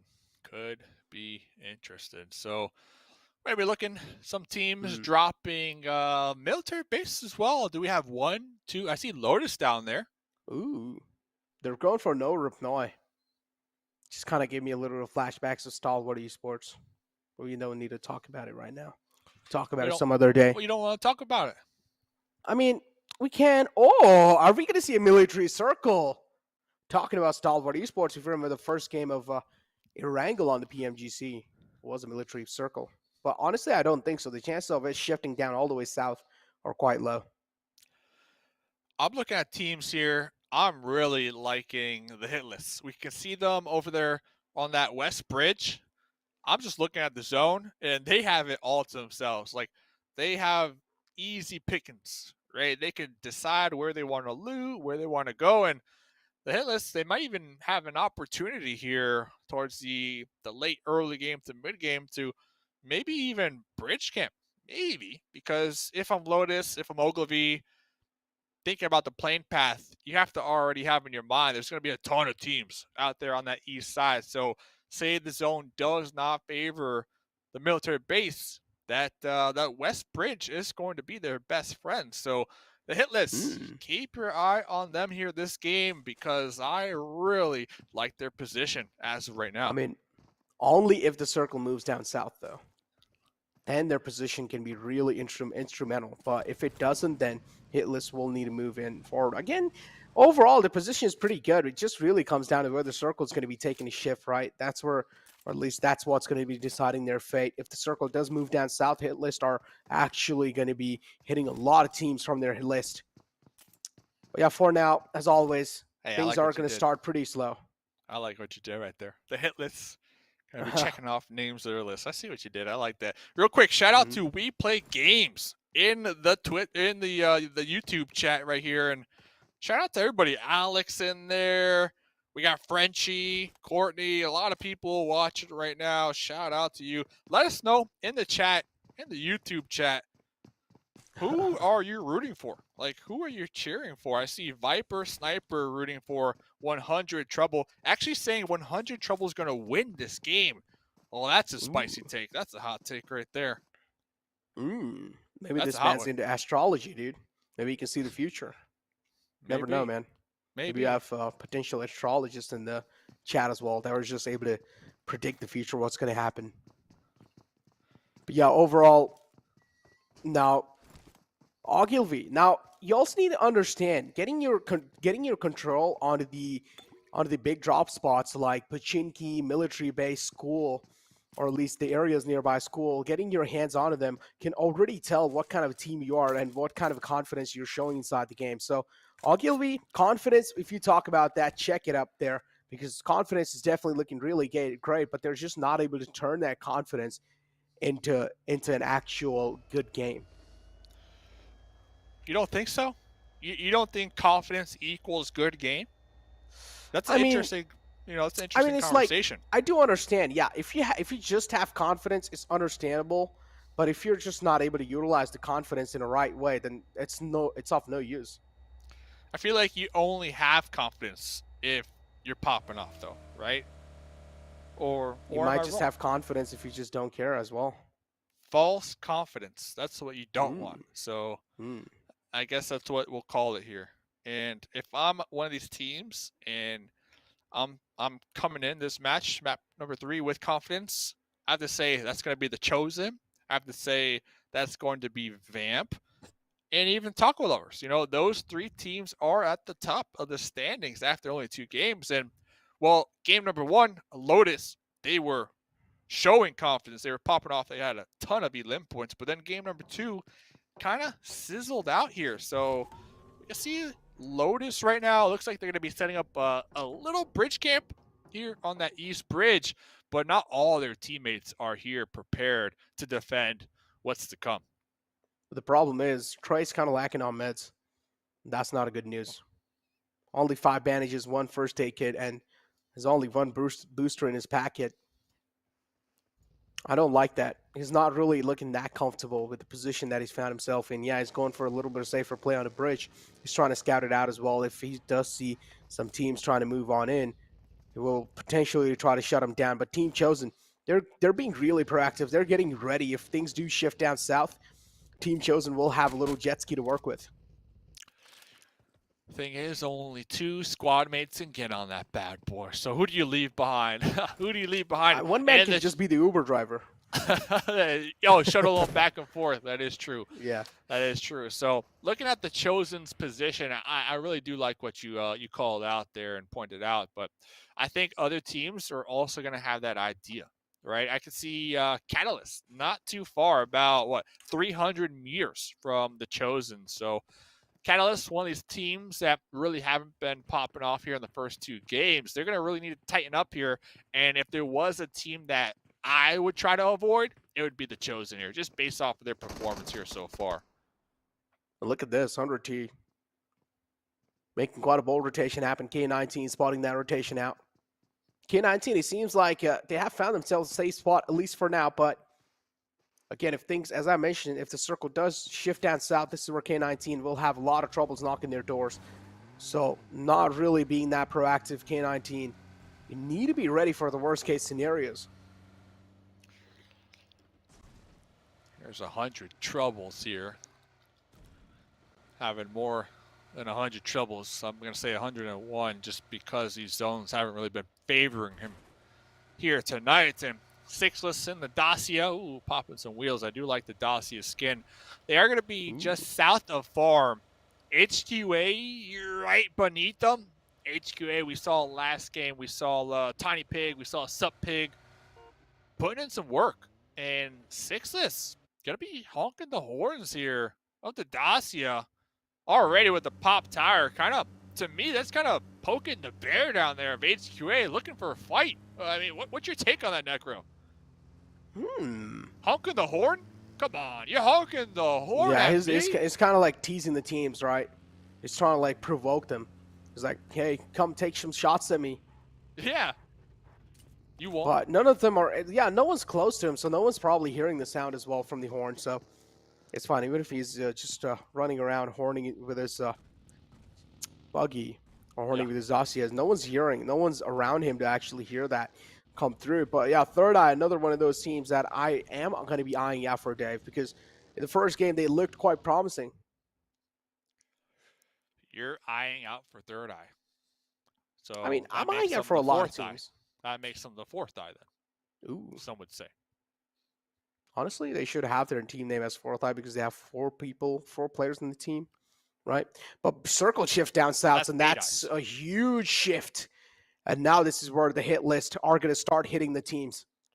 Yeah, this is what we were kind of rooting for here when we saw the zone number one, the hit list. They've been pretty much camping this west bridge since the drop, since the drop. But on the opposite end of the bridge, you are going to have Vamp. And although I do think Vamp can kind of hold down that north side of the bridge and kind of wait for teams like Pro Era, S7 to rotate past them and try to get some elite points, it's going to be a challenge. And talk about a challenge. LeveLx out here doing the same thing, but on the opposite bridge, Necro. Ooh, HQA in the front. LeveLx, as you mentioned, yeah. Able to catch a man slipping by. Mistakes being punished by them. LeveLx looking really good. HQA as well. They have a successful bridge camp setup coming through. They're just waiting for LeveLx to walk right into the trap. And if they, as soon as they do, HQA will just strike in and try and get those points in their hands. Suppy, quite a bold rotation from his side. Gotta say, man's got nerves of steel for doing that. And the thing is, with HQA, if they do get pressured from LeveLx or the Chosen from the north, Lotus is beneath them. So Trey, we saw Trey earlier on. Trey has been holding down that position for some time now. So HQA really looking to possibly get sandwiched here on the bridge. Ooh. LeveLx though. Look at Logan. He's such a happy man after finding that initial kill. Whoa. Was able to what was that? Find that slip pass by Jason. Oh, did he just find two openings? And yes, he did. The hit list, it seems like I thought they were looking really good, really promising inside this game. But somewhere down the line, that all it took was that one little nade and two men easily being shut down. Godblade and Iconic out the equation now. The hit list left with only two players alive. And it's Ogilvy just doing so much damage onto them. Glit follows it up as well. And now the last man alive. Just muting them up. Yeah, looks like the hit list decided not to camp that west bridge. Instead, they tried to do some scouting, tried to reposition to a compound, and it looks like just crashing into the wrong building. Ogilvy, we're already defending, we're already holding down, and well, that was kind of a blessing for other teams because the hit list, they had a great position for that west bridge, but because they did move out, that allowed F7 and TacoLovers to freely make their way across that bridge for the time being. So very interesting call from the hit list, who have pretty much been in this area since the drop to not hold it down like I expected them to. Oh man, Jason on the tear against them. Seems like it's a Friday night. It is. It is Friday, right? It is, right? I'm It's not Friday. sure. It is.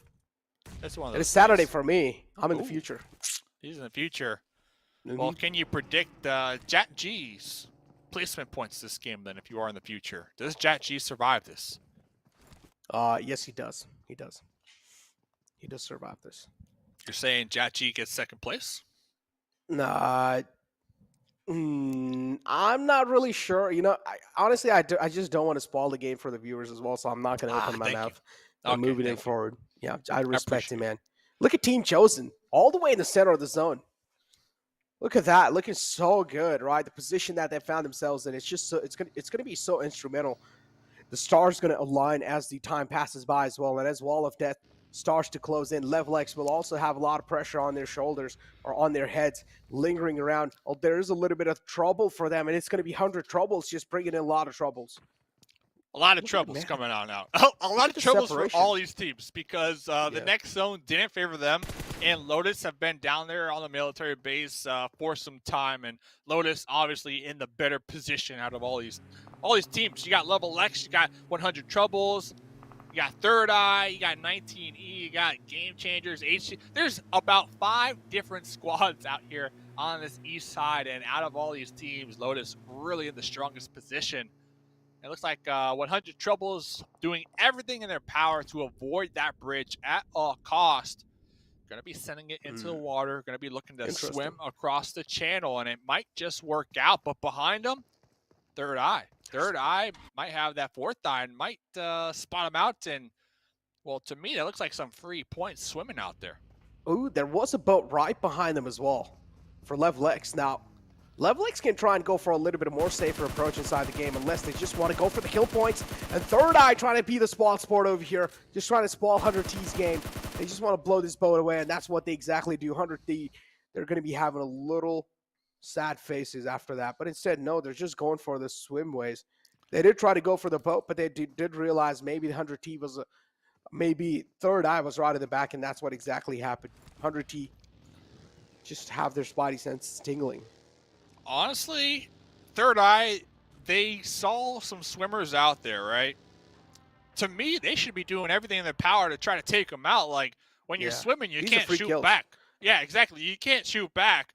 So those are just 4 points in my eyes for days. And Thirdeye, they're playing really passive in that situation. On the flip of that, well, not playing passive, LeveLx, they don't have a choice. They look like they committed a lot of resources to this bridge push. So let's see if Trey can hold it down. This nade can be huge though, but it doesn't matter. It's LeveLx Logan who just straight up opts out to just jump his Weaker right underneath the bridge. Lotus, they're just raining down death and destruction on all these teams. And no, the dossier gets stuck. Unfortunately, the man will also go down to the fall damage, and the Wall of Death also just taking a little bit more damage off onto his HP bar.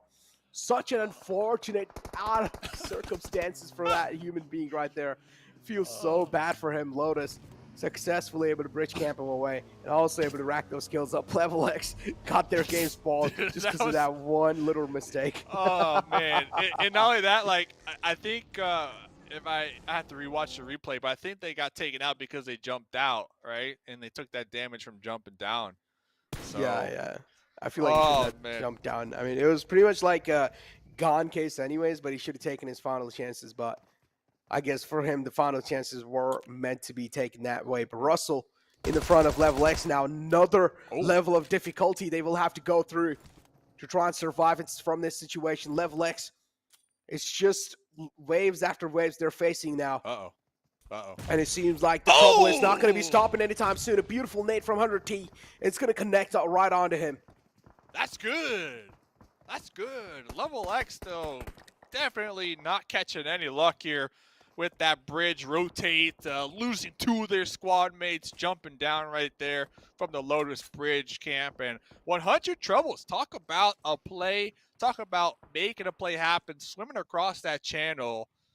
The timing was just perfect, and they were able to get some additional loot on top of that one. That one swim, that's going to net them some solid placement points here, in my opinion. Like, that was the play right there. That was indeed the play. That was the The play. plays That was a on, good play yeah. from them. That was an insane play. The nade coming through just to shut things down. And look at this now. Game changer Coldy, even though he doesn't really have a lot of HP to favor himself with, only has 15 bandages, so he can try and tape himself up. But is he going to be doing so? That's the question.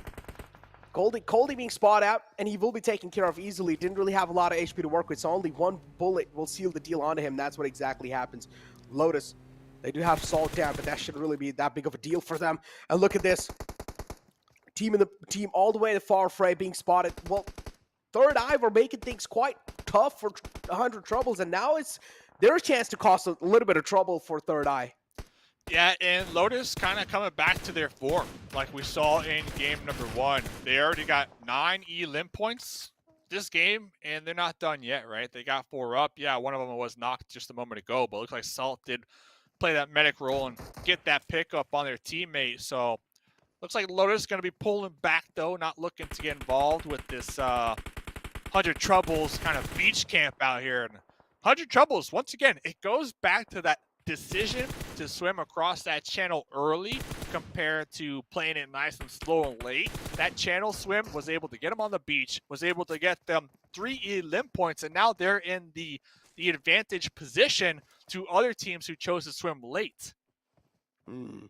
12 teams alive. And they're doing it good. They're doing a good job. Like, they're taking full advantage of it. Like, they're not playing passive. They're not high. They're not snaking. They're popping up, and they're getting these easy elim points on these swimmers who have no option. They can't respond back when you're swimming. The only thing they can do is just try and find a temporary cover inside the water, or maybe just go underneath the water. But still, you cannot really stay underneath the water for a really long time because you're going to run out of breath. HTV having all 4 players up. So this time, that's going to be quite a good news for them. They're going to be a happy bunch. But K19 is right in the back, and they will need to watch out from a team like K19. I do like the separation coming out from HTV, but the problem is now 100T as well will need to move in. That means teams like teams that are right in the front, it's going to be Team Chosen. They will have a little bit of problem to worry about from the back. They will need to spread out their eyes.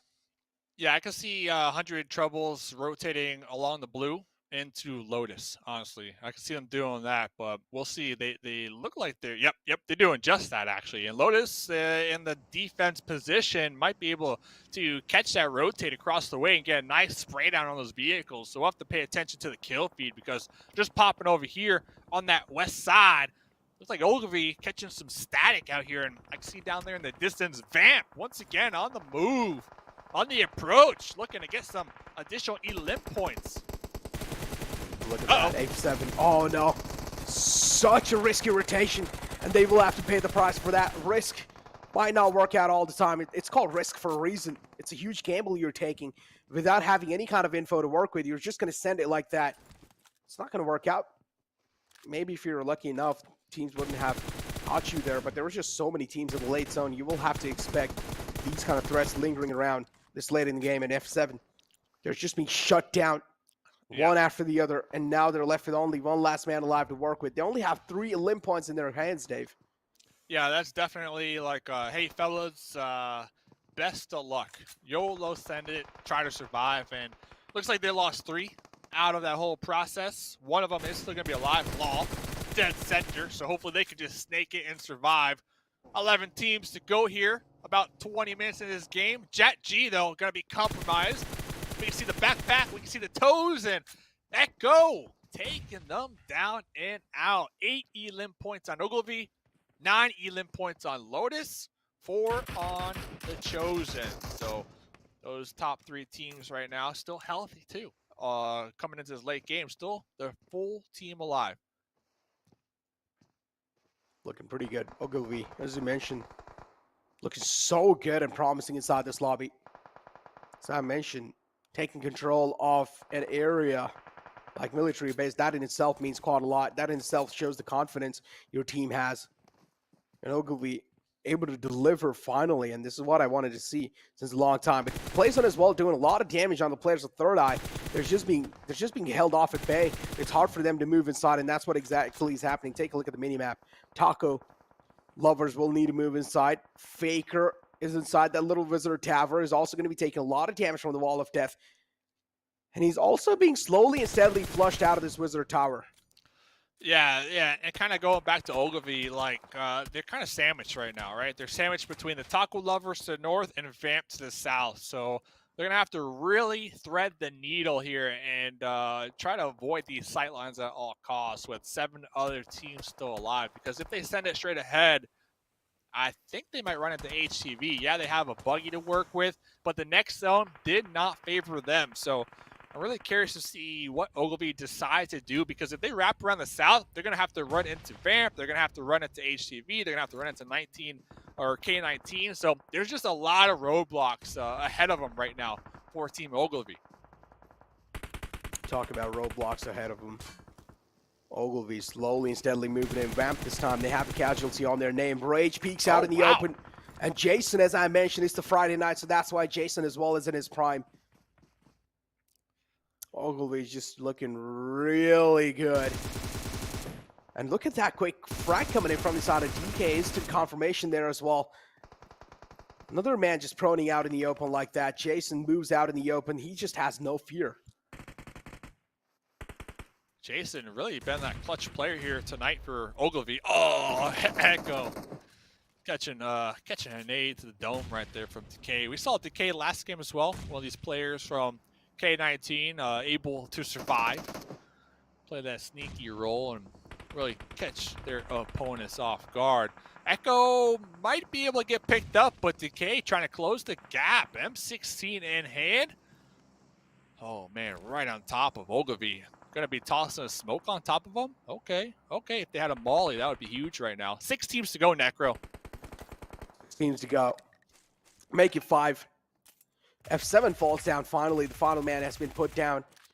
6 feet under. Ogilvy, they're just looking so good. They're just dominating the entire lobby. And look at this.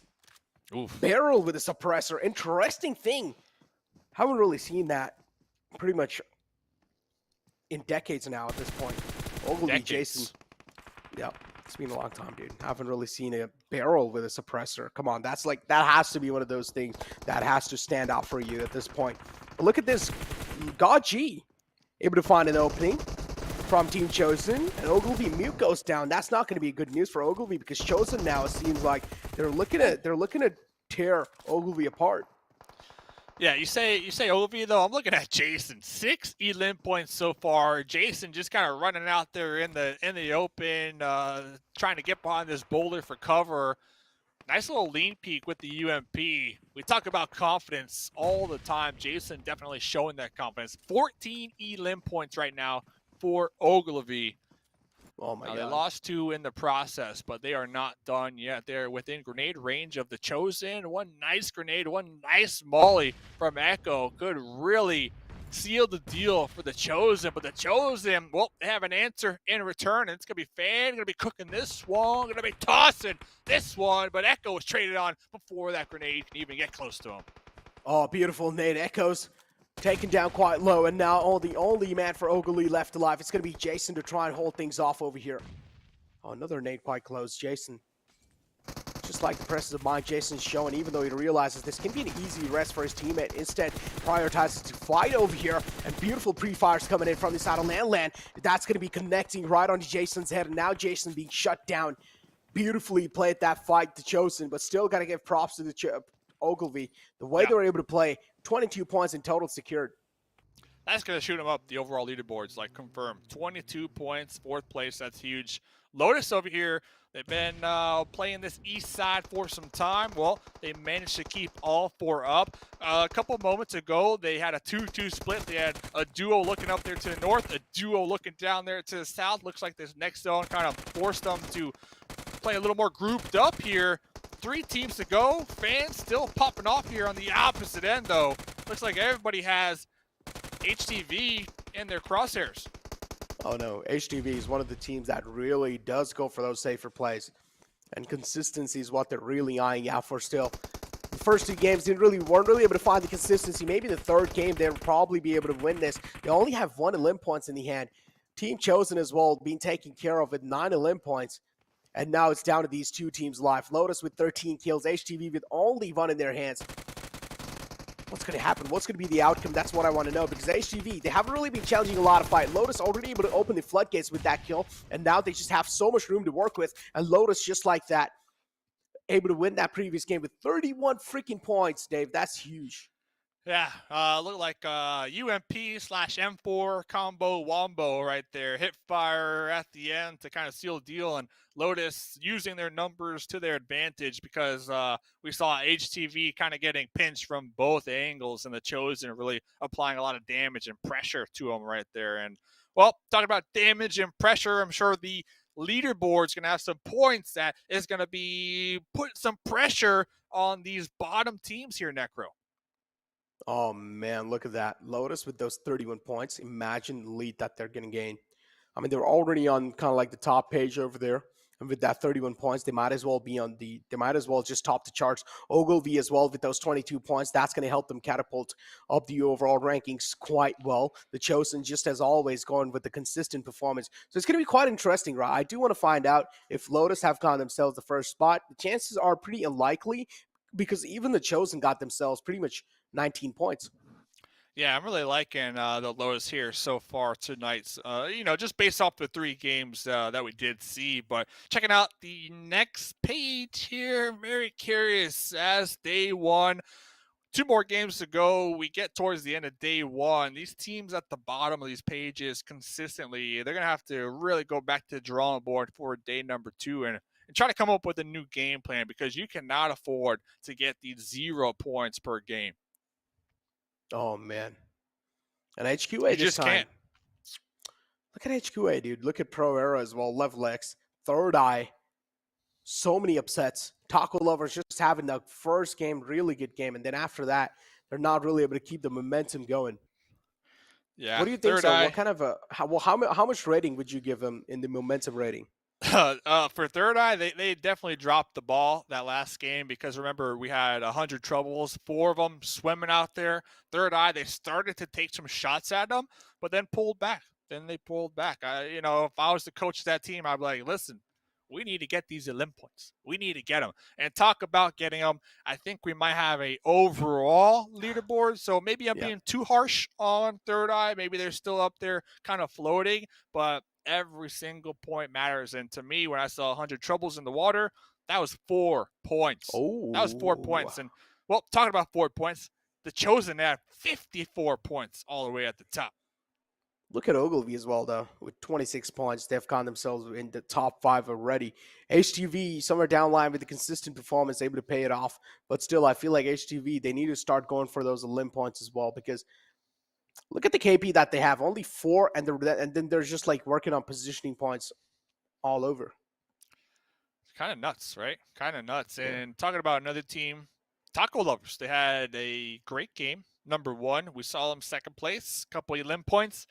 They're sliding down too, right? They are slowly sliding down this first page. And I think after day number 1, if you are in this mid-pack, like 6th, 7th, 8th, 9th, or 10th place, you're okay. You shouldn't be sweating too much, because the goal for the Pro League North American qualifiers, top 8, that is the goal. So F70 Esports, they're at 23 points. Let's check out how many points 9th place has, right? Like, that's where I'm going to keep my eye on, like those teams on the cusp. So 23, and look at this. 9th place, 22, and then 21. So it is already starting to heat up to be quite the close battle for that 8th place spot. Oh, man, things are really close, right? Even after the 8th spot. And keep this in mind, ladies and gentlemen, the goal is to get top 8. And that's what everyone's fighting for. Top 8, and that means you'll be making it to PMPL NA in the future. But yeah, HQA as well, just on 21 points. And then Pro Era, not really far behind with 18 points. So things are looking quite close. And the top 8 is definitely going to be one of those things that has to be some of the most closest competitions we've ever witnessed.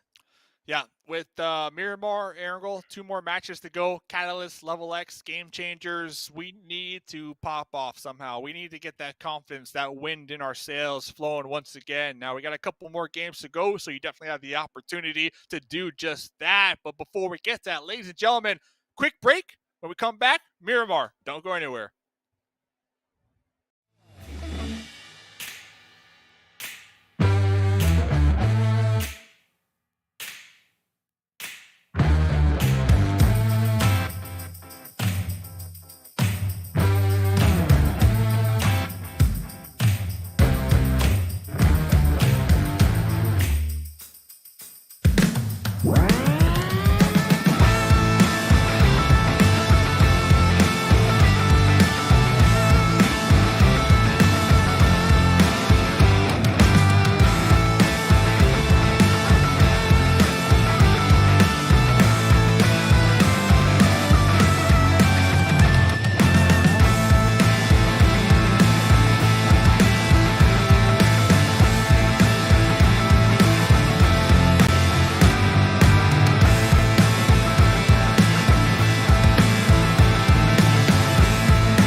What is up, Pro League North America qualifiers? Bow, bow, bow. We're about 3 games deep, 2 more to go, Necro.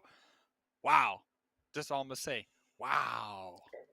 Miramar, man. Miramar is all I'm going to say. That's a huge change in the pace now. We did see Let's the go. smallest map, and now we have Miramar coming in. Let's see how things are going to be looking like over here. All these teams, of course. Now, Miramar over here, for some teams, it's definitely going to be a little tough to adapt. But for some teams, I'm pretty sure they are quite used to this kind of a map to play inside this big of a stage. So, do you want to see how the teams that are pretty much new in the Pro League, how they're going to be adapting to against the teams that have already played over here? That's the name of the game. Adapting on the fly as we go, learning from the previous game, any mistakes that might have been made, and also learning from anything that went well, right? Like maybe call outs, the team comms, or certain drop spots, because with only 15 games in total, right? We got 12 more to go. After these next 12 matches, 8 teams. 8 teams advance to PMPL, and there's a lot on the line. Necro, you and I, we were had the pleasure to work and cast the PMGC, and during the PMGC, the grand finals, it was announced that the prize pool this coming year is even bigger than last Damn. year. So there's just so much money in the prize pool to be had, to be won this year, that I definitely understand why all these players are going to be putting it all on the line here in this tournament to make it to that next stage. There's a lot. There's also an interesting question that I'm wondering, okay, Dave? So, wait, a lot much more prize pool. So, do you think so that much more added prize pool also adds a little bit more pressure on the player's mentality, or no? I think so, for sure, because last year the prize pool, life-changing money, right? Of course, it could change your life, your family's life, but now this year's prize pool, it changes your life, your family's life, their extended family's life, their friends, your mailman's life. It changes everybody's life involved, right? Because there's just so much. Like, I mean, that's what I'm hyped up for. When they said the cash prize pool is going to be even bigger, like way bigger, I was like, oh man, okay. Um, so yeah, I think there is a lot of pressure to 10 millions? perform. Yeah, there's a lot of pressure to perform at your best, the best, your highest levels of your capabilities here. So the competition this year is going to be steep. It's going to be tough. It's going to be a challenge. And I'm just happy that you and I were here right now, right? Because this is honestly the beginning of that competition. Like, this is stage Yeah. number 1, right? Like, this is where it all Yeah, this is the starts. grassroots level right here. This is the grassroots level right here. This is where the teams are going to start rising from. But yeah, classic Miramar Circle, nothing really crazy seen just yet. Look at this. Oh, this is crazy. It's showtime, baby. Katalysts just trying to pull off some shenanigans. Oh, gotta be careful there. Kodo almost slipped off. But finally, okay, Katalyst. Things are looking stabilized now. Yeah, so you can actually, I believe, do this with a Dacia and a buggy as well. I've been practicing that myself, like in my public matches. Say there would be like a teammate that's just kind of standing around. I'll go pick them up, right? I'll go pick them up and drive them all over the place like a nice little hood ornament. And my idea is, hey, you'll probably get shot before I get shot, the driver. So little bodyguard action there too. And that strategy that we just saw right there from Katalysts, we kind of saw it develop last year, where a couple of these players, they wanted to go on a rotate, but they didn't have the vehicles to do so. So you know what? They said, listen, partner, jump on the hood. I got you. Just, hold on tight. Hold on tight. And I just love to see these kind of new plays, new strategies evolve here with these pro players, right? Because these pro players, they put in so much game time that they know the ins and the outs and the Oh yeah, little secrets of the game, yeah, yeah. They definitely do know the nooks and crannies of the game. Each and every single mechanic, how to abuse it, how not to do it. Each and every single thing, man. That's why they're called pros for a reason, right? They're just good at everything what they do in that particular game. But now we have Team Chosen again, just off the bat, ripping teams apart. And this time it's Pro Era. Caspers again falls down. It's the first man to fall down, and Team Chosen able to kick things off with pretty well in the Miramar. Yeah, this is like off center, graveyard, pretty center to our circle number 1. The Chosen. This is a team that if I'm one of these squads that haven't really been popping off here yet so far today, this is going to be a team that I make sure to try to avoid, right? And you can easily do that on Erangel because we do play 3 a day. So you can easily go back, watch the footage, and kind of get a good feel on their play style, their drop spots. And I've already started to develop a nice understanding of their gameplay. They like to play 3-1 all the time, always with Land playing that off angle, kind of that spoiler role. And well, that's exactly what they're doing right here as they make this push onto Pro Era. Oh, exactly. That's what they're doing. You see the other man as well with Weekle from Team Chosen, just trying to get the high ground. Just kind of like a drone view on this entire fight. If he does see one man slipping by from the enemy team, he's not going to let him slip by for sure. But Pro Era, already, they have a casualty on their name. Now left with only 3 players to work with. The Chosen, yeah, they're definitely being really aggressive, but they need to be careful that they should not just walk into the enemy crosshairs just like that. Flash has the AK in the close range, and he can definitely decimate quite a lot of things, but a beautiful shoulder peek coming out from his side as well. And now Flash finds the opening, looking to find another one. The confirmation is still not there yet. Oof. Pan all the way back there, too. Playing that oversight, but really pan that angle.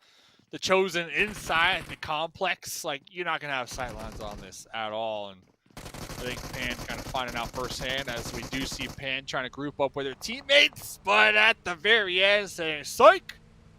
You got taken out. I think the call now is to get as far away from this as possible and just go for those placement points. Best case scenario. Those placement points is consistency is what will really matter, especially don't really have a lot of days to work with, not really a lot of games to play as well. So consistency is what teams really need. And so far, some of the teams, they are able to be consistent, but there's a lot of teams that they're just getting a pop-off game, and then after that, they're just fading away. So those are one of those things that teams should try and avoid. But even the Chosen, they were taking a lot of fights, and some are down line in those fights. They also got a casualty onto themselves, so now they're a 3-man squad. But Miramar is quite a huge map, so the Chosen will have a decent amount of time to work around with it. The Chosen have 12 more points over Lotus in second place coming in this map. And Pro Era, they're in 11th position, 18 total points. Remember, that 8th place spot, 23 points. So Pro Era, not too far behind, right? Not too far behind.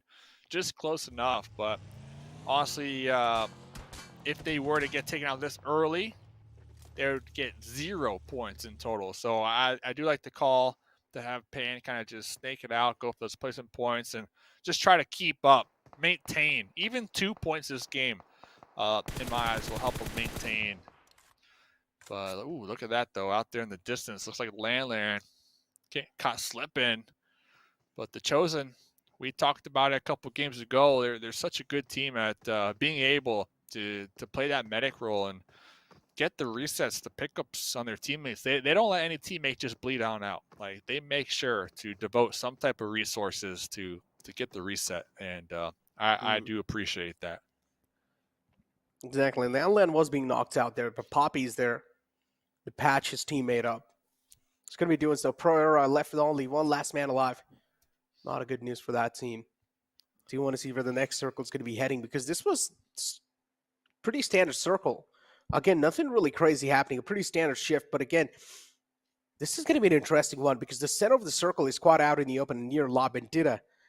So I do want to see what's going to be happening or how teams are going to be playing around the mountains.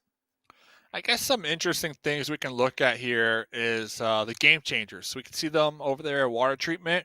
This is a team that I've noticed that they like to play slow. They like to play from the edge.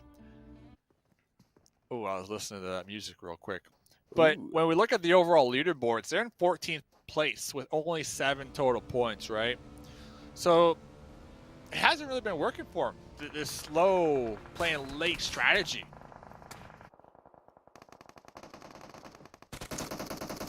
There we go, though. Lotus able to kick things off. Finding 2 opening frags, now almost looking to get the 3rd one. Man's down quite low. It's Glass who barely survives on a sliver of health, but still is able to make it back to safety. And guess what? The team that was having a real good game at the last time, this time they're just being shut down, and it's Ogilvy somewhere down line. The struggle is clearly being shown, and Glass now trying to fight back. He finds the opening, trying to confirm the kill, being a little too greedy, take a lot of shots on himself. Salt from the back will just seal the deal, and Ogilvy, this time, early in the game, they're going to fall down. And look at that collapse, too, from Lotus. Like, from all angles. You had one teammate coming in from that hill. You had one coming in from the backside, inside the building. Like, Glass had nowhere to go. Hats off to Glass, though, right? Glass did try to get the confirm, the elim point, but the support right there from the squad mates of Lotus, it didn't give Glass the time needed to get that flush. So the teamwork right there is just on point so far for Lotus, and that's why we see Lotus 2nd place so far after 3 matches. As you mentioned, Lotus, yeah, looking really good and still able to find themselves 4 elim points with not even taking a single casualty on their name. That's beautiful. Yeah. Pro Era and Ogilvy already taken out the game. Ogilvy, with that previous game, we did see themselves catapult up all the way to top 5, and now getting taken out this early in the game of Miramar, that's going to hurt them quite a lot. I also did some bolt action sniper in the kill feed. I want to see that. And kind of going back to just like missed opportunities right there. So Lotus, they did have one of their teammates knocked out, right? They were inside the building. They were getting the revive. But on the other side of the hill, we saw Thirdeye. Thirdeye, they were 3rd party in that fight just a little bit. And they pulled off that one. So I really feel like for Thirdeye, all things considered, they're in 13th position. I feel like that was a missed opportunity for them to work their way down that hill and kind of collapse onto Lotus, who I feel like would have 1000% been caught off guard right there in that push. So missed opportunity, I feel like, again, for Thirdeye. Indeed, a missed opportunity, but it's fine. Still got a little bit more time to work with for themselves. But next circle shift, where is it going to shift? The chances of it shifting out in the open are quite huge, and that's what's probably going to happen. And I actually was about to say, like, I'm not even lying, I was about to say maybe the circle will shift top left near Graveyard, and that's what exactly happened. Well, I'm looking at the GameChangers because they had a prime position to make their way into Graveyard last zone, but instead decided to go a little more out there to that east side, and now it looks like 100 Troubles are going to be able to leapfrog them. So GameChangers might be pulling up right behind 100 Troubles, might be able to get into a skirmish here, as both teams might be opting to kind of look for that same compound all the way at the tip of the zone to the north. But the majority of the squads, I have to say, down here to the south, you got LeveLx, you got Katalysts, you got K19, Lotus. So might see some squad fights here shortly, Necro. There we go, though. The bolt action just kicks in through. Just able to crack some skulls open. We're not really able to see those skulls being cracked open, though. I do want to see some crispy headshots. But here we do have K19 Esports, a little too late to react, and Iconics will be shut down. Oh no, unfortunate. HTV, one of those teams that is really going for those consistent placement points this time. They needed a challenge of fighting for this compound, and that's what they exactly did. Lotus now looking to take down F7 in the front. F7's looking pretty defensive. What's going on over here? Chronic. Oh. New strat, who it is. We talk about these new strats, man. Interesting, I guess. It's a new strat now. But yeah, F7 taking a lot of damage onto themselves. Lotus has lost Chronic already, so that's not going to be a good news for them. F7 trying their best to deal as much as damage as possible. F7, all they need is another knockout just to handicap Lotus big time. But still, Lotus is one of those teams that they have the bolt action in their hands, and if they're able to connect those shots, then F7 will be in huge trouble.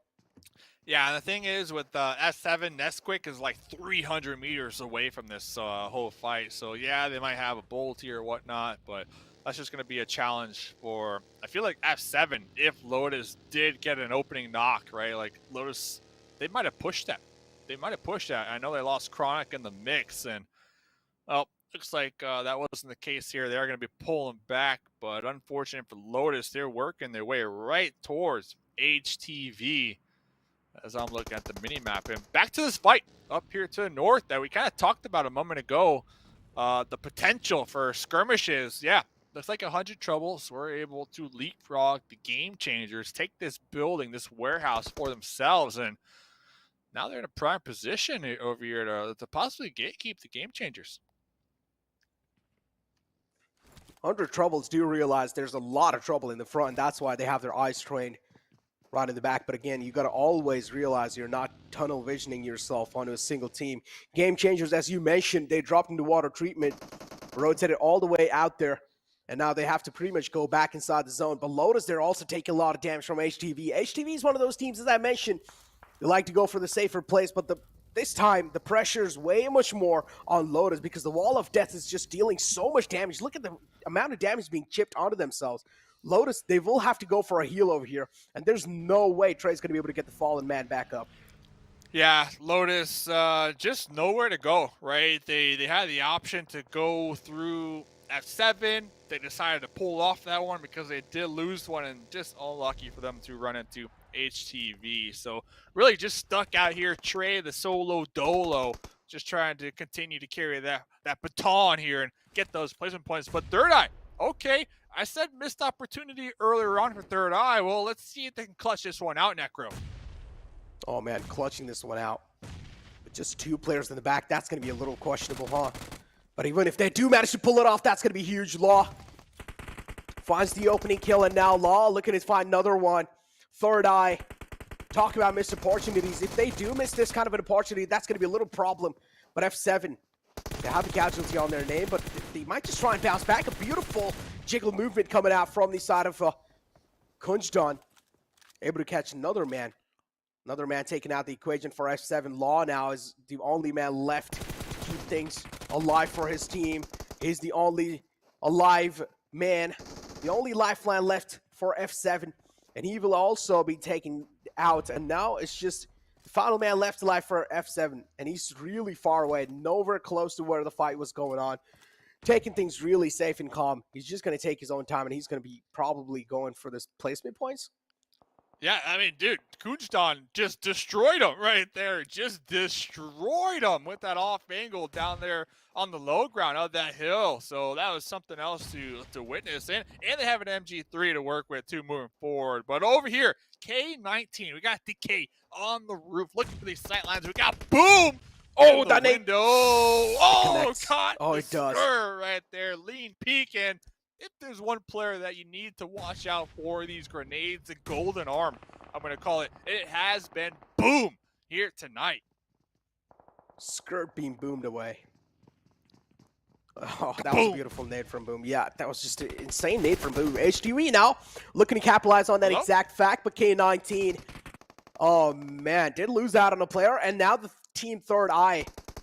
Kunjdan falls down. That's not going to be good news for Thirdeye, but still Peaceful is down quite low. He's going to be patching himself back up. That's the only first aid he had in his backpack being used. That's quite a huge investment, and now Peaceful will need to make sure that he's not taking heavy amount of damage onto himself. If he does, that's going to be putting himself in such an uncomfortable spot, and K19 will just be able to punish Team Thirdeye. I'm looking at Jazz. A little safe. Yeah, HTV as well is right there. Yeah, Jazz has the MG3, though. I want to see Jazz just let that thing rip, that light machine gun, especially in this situation. Oh, here it is, up close and personal. See ya. The MG3, that has to be my favorite weapon in PUBG Mobile right now. And now it's up to DK. What can DK do from K19? There we go. The rotations all the way out in the open. Look at TacoLovers. Definitely do have the nerves of steel. They just don't care about the outcome. All they want to do is just secure that spot inside the zone. do like the mentality, but most of the times it's not going to work out unless if you have a proper scout. And it seemed like for that particular situation, they did have one. Thirdeye moving in. Look at DK. He's just so hidden over there. He's like a ninja. He's just waiting for the right moment to strike, and as soon as he does, he's going to be a vicious man. I don't know if they're going to strike, honestly. I think the play is to just remain undetected. Heal. Heal. Heal. Hit the hill. Move in. Move in. Move in the zone. Move in the zone, DK. You're taking a lot of damage onto yourself. You don't even have a lot of first aid to work with. Finally uses that first aid. Goes to loot. Oh, wow. 4 more first aids. That's going to be helping him to buy so much more time for himself. 4 more first aid to work with. Eliminated is going to be Thirdeye. Thirdeye were looking quite promising inside the previous game. They were trying to challenge fights. They were definitely trying to amp things up when it comes to aggression level, but still not really working out quite that well. 9 teams alive with 28 players in total. Things are getting heated up, Dave. Yeah, hey, respect to Thirdeye, though. Honestly, respect to Thirdeye this game. GG. I like the bus they were using, too. Sixless, okay, in the kill feed. Making some things happen out there. Oh, man, it looks like the GameChangers actually went around 100 trouble. So both those teams have kind of just been seesawing back and forth, and Sixless shut down right there in the open from GameChanger Zeus Jr. Oh, man. GameChangers, as you mentioned. Look at that, though. Zeus JR, HP so low. A lot of these players, they just don't really have a lot of first aids to work with, Dave, and that's what it's kind of making me anxious. And that was a huge win for GameChangers as well, because now they have the North. Nobody's near them, so they can relax, they can regroup and reset. Oh, no. Reckless, though. The last taco alive. Oh, no. And look who's over there. Sup Pig and Tiny Pig. You need to watch out for these 2 pigs because they are angry, they are hungry, and they're looking to take down the TacoLovers. Oh, he's the only string alive for the team. Trying his best to keep the team together. Or more kind of like trying to carry the burden for the team. K19 Esports as well eliminated, and if things just keep going the same as they're going right now, it might just be Taco as well following the bandwagon, and that's what exactly happens. Reckless falls down. The damage from the wall of death was a little bit too much to withstand. Got taken out. HQA looking to at least cause a little bit of more trouble for all the teams in the lobby. They have found themselves a spot inside the zone, and now they're looking to just punish teams that are trying to make it in. The Hitlist, wow, they have 3 vehicles and they position them in a certain way that blocks the sight lines from that trench, that valley right down there towards the low ground that teams from the west side might utilize to push them. So that's a 200 IQ player right there from the Hitlist. And yeah, it's actually going to be paying off in their favor because Vamp is going to be trying to breach their way on into the zone from that west side. So I'm really curious to see how the Hitlist can utilize this terrain that they built as Goldblade. Oh, popping up, and the Mayo right there with the quick 1 tap. Mayo's insane. Mayo indeed is insane. Yeah, there we go. Final 5 teams alive, Dave. This is quite huge. Second last game of the day 1. This is going to be meeting quite a lot for a lot of teams in here. This is pretty much their hopes and dreams to qualify in the future for the PMPL NA. And day 1 means quite a lot to kick things off if you're able to do that well, as I've been mentioning throughout the day. If you're able to do really well, that's going to mean quite a lot. Nate quite close, but not close enough. Off the mark, and Vamp are being spared. That's the problem. You need to take out Mayo. And look at this. GameChangers. Zeus Jr., Russell looking at third party this one. They heard the gunshots. They heard the grenades. They saw the kill feed. And they're looking to push right behind the hit list. So that's going to give Vamp a second chance to regroup, reset, and, well, get themselves into the zone. Oh, man. The hit list. Look at this. Getting shot from the back. G. Low, but not low enough to be knocked out. HQA, though, they're just letting all these teams fight, and they're being so safe. The hit list as well, getting involved in a fight, including Vamp. But on the other hand, HQA is one of those teams, including LeveLx. They're just not doing anything. All they're doing is just holding their positions and maybe taking a couple of shots here and there. Just try and deal, or just try to deal some chip damage. And that's what they're really working off of. Mayo spotting out a player in the top. Iconic clearly has a high ground, and with that high ground, also has a lot of advantage over Vamp. What are we doing? Iconic getting into the truck. I'm getting a little risky out here. Iconic looking to get this flush onto Mayo, but can't crest over that hill too much because once when they do, the duo from GameChangers will have clear sight lines on them. So that's why we can see the Hitlist playing so passive within their cover right now. Look at Iconic, man, just making it hurt for Vamp. With that high ground, Vamp as well, they're just being pinned behind the cover that they've found themselves in. They're just being isolated back there. But they need to move out. Vamp, they don't really have a lot of time, man. They need to beat the time on the wall of death as well, because it's going to close in anytime soon. They are barely making it inside the next zone, and the other zone as well shifts pretty close to Vamp, so at least they are being graced by the PUBG gods inside this game. HQA finally being challenged by two different teams at the same time. It's GameChangers, another team at the top that's trying to take them down. But on the other hand, HQA, they're just able to reply back to each and every single team in the lobby. They're not done. They're not done. HQA, it looks like they're still trying to steamroll over here on this north end. Yep, they're going to be popping up. They took out the GameChangers. Sup Pig popping their head up. Oh, look at that, the double. Can we get another one? Sup Pig! Dude, 2 health, 2 HP. Did not slow down. Pushed over the hill. Oh, man, Sup Pig. I see you. Oh, well, you saw that, right? Well, yeah, I saw that. No hesitation. No hesitation there, without a doubt. Sup Pig, though, is still left with quite such low HP.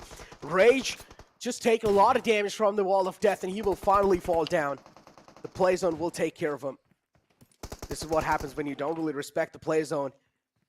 You will be taken care of by it. And now it's HQA versus LeveLx. It's a 4-on-4 situation. Both the teams are looking pretty good, and this is the exact moment that they were waiting for, and it finally came. Huge game for LeveLx, who 15th position coming in this match. 15th position, huge game. Huge opportunity as well if they can clutch this out, get that chicken dinner. That's worth 15 points. We'll see. We'll see what they can do here. Classic 4v4. This is what you like to see, Necro. Classic 4v4. Both these teams, though, they're not really overextending their boundaries, and I like that. Taking things really safe. You don't really have that one player just doing that inting over there as well. No one's inting. Sunny is taking a lot of damage from that Molotov. He might just fall on top of the flames, but no. Able to move back in the nick of time. And I just like this Molotov uses as well, just to flush LeveLx out of their positions and just keep them on their toes, just keep them unsettled. And that's what HQ is really going for. Finally, the push comes in through. Sunny in the back falls down. Not really good news, but LeveLx as well. The counter Molotovs comes in from the side of HQA. They're able to find an opening, and now they're trying to just move off of the momentum. Carnage Double E, AKM, lock and loaded right there in the front lines. 17 bullets to go, trying to hit that heal. But Shiwong, I like what Shiwong is doing. Shiwong's waiting for the opponents to use their ammo, unload their magazine, and then pop up. Talk about the cool, calm, collective gunplay right now from Shiwong. That's the experience from this player coming into play here. Interesting. There we go, though. HQA again on an aggressive page.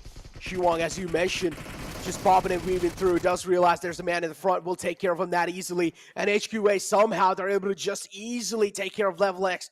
LeveLx just letting things loose in the final moments, and they will have to pay the price for it. HQA, though, beautiful way to take that win overall in their hand. Even though LeveLx was just pouring those Molotovs on top of them, overall, just lobbing it back to back. They were taking a lot of damage from those utilities, but still, they were able to win that situation. That's quite impressive.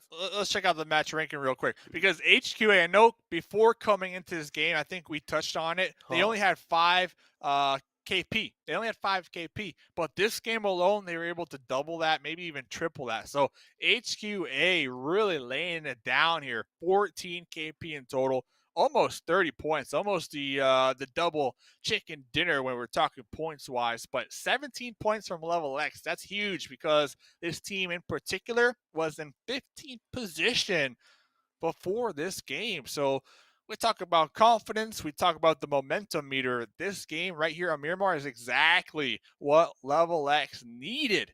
So congrats to them. Oh man, this is what they really needed. Yeah, as you mentioned, just to elevate their gameplay as well.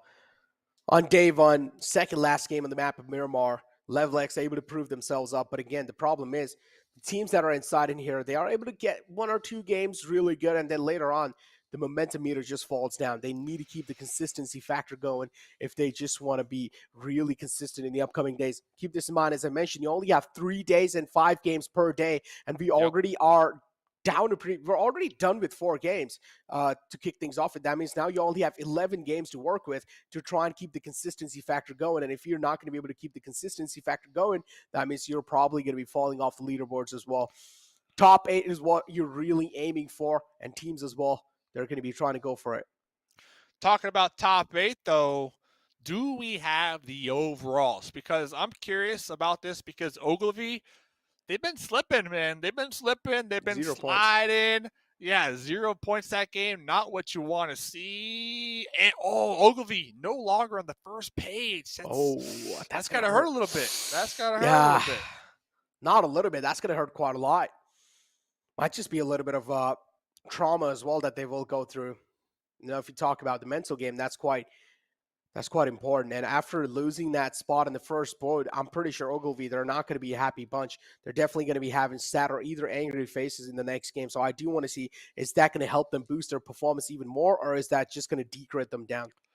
Yeah, I'm pretty sure they were 5th place, so they got bumped down quite a lot right there. And they have been a team, and I'm talking Ogilvy. We could swap that next page if possible. They have been a team that have been pretty consistent with the KP points, but not really when we're talking placement points. So if I am Ogilvy, we know you got the gun skills, the mechanics on point. If I'm Ogilvy, I think I'm going to try to focus a little more on surviving and waiting to take these fights when it's strategic to take these fights. And I'm talking to the mid to late game because I love their play style. I love what they have been demonstrating, but the one counter to that is if they do lose that engagement early on, they risk themselves to only getting 1 or 0 points. And that's exactly why we see them sliding down these overall leaderboards. 5 points to be exact, or 5 placements to be exact. And that's a big one. That's a big one.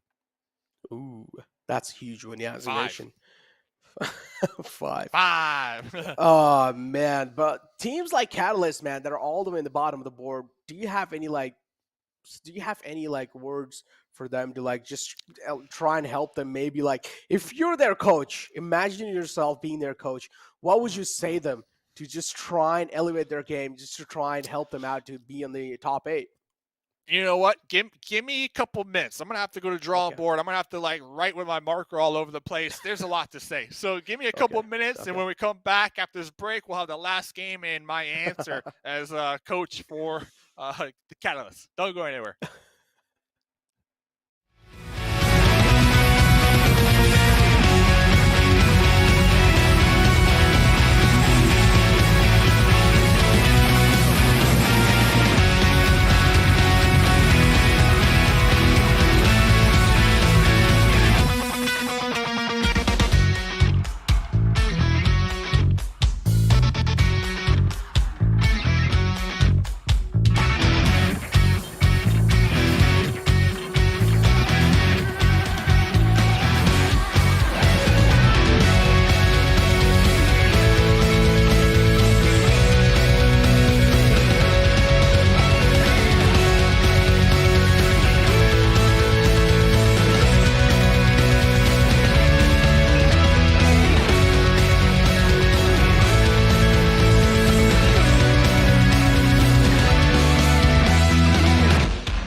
What's going on, everybody? One more game, Erangel. Whoa. Hey, listen, they said bring the energy, Necro. I know it's like, what, 5 a.m. for you, man? So shout out to Oh, you. dude. I had to wake you up somehow. So Pro League North America Qualifier. That's Okay. what we're doing right here, right now, just in case you're tuning on in. So we're ready to go. Players loading on up in the game. Necro, let me ask you, after I just woke you up with that hype call, how you doing, man? 5 a.m. How you Oh, doing? dude. You drinking coffee? What's It's happening actually out there? 7. Scratch that. It's actually Oh, 7 now. I okay. haven't slept for almost 16 hours. Not 16, more than that actually. Yeah, pretty much. It will be 24 hours soon. Yeah, it has to be 24 hours soon. But yeah, I'm doing pretty good. I'm not gonna lie. I did check on some energy drinks as well, so I'm definitely having my energies up no matter what, because I was quite hyped to watch this PMPL NA itself. So hey, gotta always keep the energy level up, man. You know what I'm saying? Keep it going, keep it flowing, and keep it rowing. And shout out to everybody watching, by the way. I see a lot of people were really hyped against or for HQA getting that dub right there towards the end. I see Monica in the chat. We saw her casting EU qualifier a little earlier on. Great job. John Allen's in the chat. I'm not sure, is that the real I John don't think so. Allen? Because the thing, I had him at first like, oh, that's the real one, but then they said it's 100 turtles. I was like, whoa, 100 turtles is not the real John Allen. Yeah, out here. Yeah, I was like, okay, that's not the real Oh John no, you Allen. just got But debated. yep, I did. One more game to go, though. I got to say, I'm really impressed with the Chosen. They have been playing quite well, phenomenally here tonight. And I'm impressed with Lotus Esports Yeah. as well. Lotus Esports have been doing a great job here so far. I just noticed I've officially been awake for 24 hours. But yeah, overall, Lotus Esports have been really insane so far, as you mentioned. Now, it all really does come down to this final game, Dave. And in final games, each and every single team, or at least the teams that are in top 8, they will need to make sure that they're able to stay in top 8. They need to defend that top 8 spot. If they're able to do so, at least they will have a little bit of good night's sleep tonight, and then maybe come back tomorrow as well with some more energy to try and just dominate the lobby. But the rest Yeah. teams that are on the second page, this is where this game can be really important for them as well. So overall, this game is going to be a worth watching game. Yeah, for sure. Game number 5, right, of day number 1, and then we have 10 more games to go tomorrow. So, a best of 15, top 8 is the goal. We're almost there. Tomorrow will be halfway done in match number 3. So just as quickly as this started, it's gonna end. So I like to chalk it up to, this is a sprint, right? So you really need to come into every match, every game, really playing at the highest level possible, and trying to get as many points as possible. So if you are one of those teams, you do like to be aggressive early game, that's fine. But if it doesn't work out, you need to have that backup plan. And we've seen that from the Chosen. The Chosen, they have a backup plan every single game. They always send 3 up to take the fight, and if it doesn't work out, they got 1 in the back line to go for those placement points. So Yeah. hopefully other teams can take a page out of the Chosen's book and kind of implement that same strategy moving forward. Oh, man.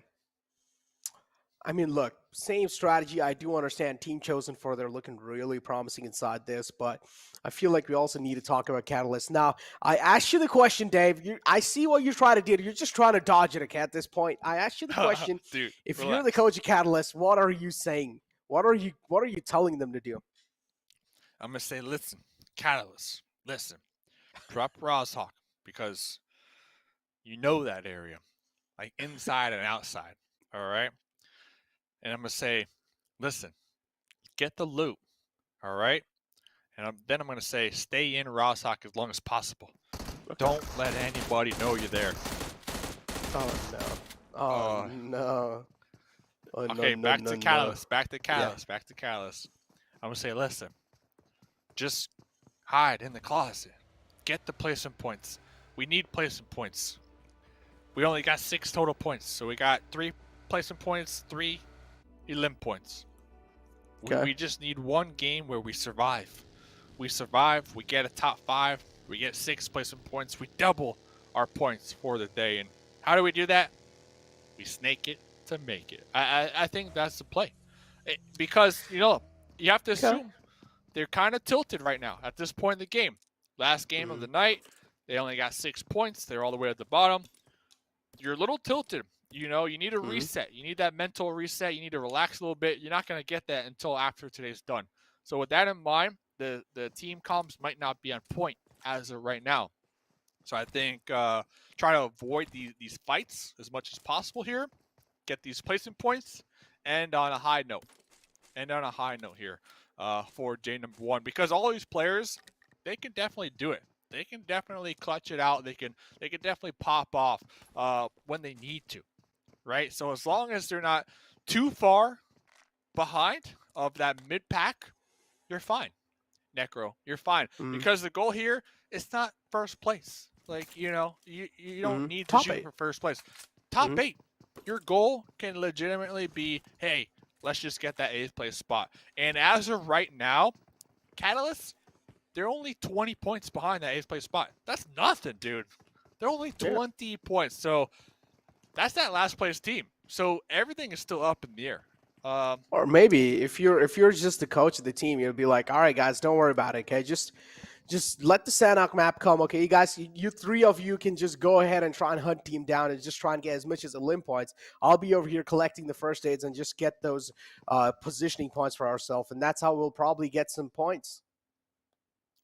Hold up. Am I playing though? Is the coach playing, or am I telling my team? I'm sure you can go ahead and play as a 5th man. Why not? Oh, what are you trying to say? They need 5 players now? That's not even possible. No, I mean as a 5th man, as if like it's just on the Sanhok map, you can replace someone else. Oh, I mean, hey, I'm starting 24 hours. Last time you got some sleep, man. I'm telling you, they need you as their coach right now with these unorthodox plays and calls. That might work. Maybe, man.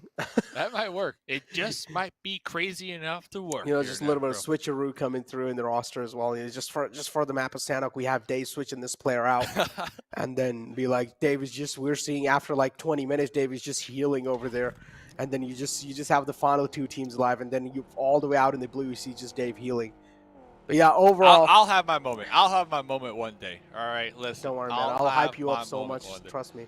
And you'd be like, oh, man, I remember back in 2021, Dave was telling me about the heal strat. He loves it. Look at him now.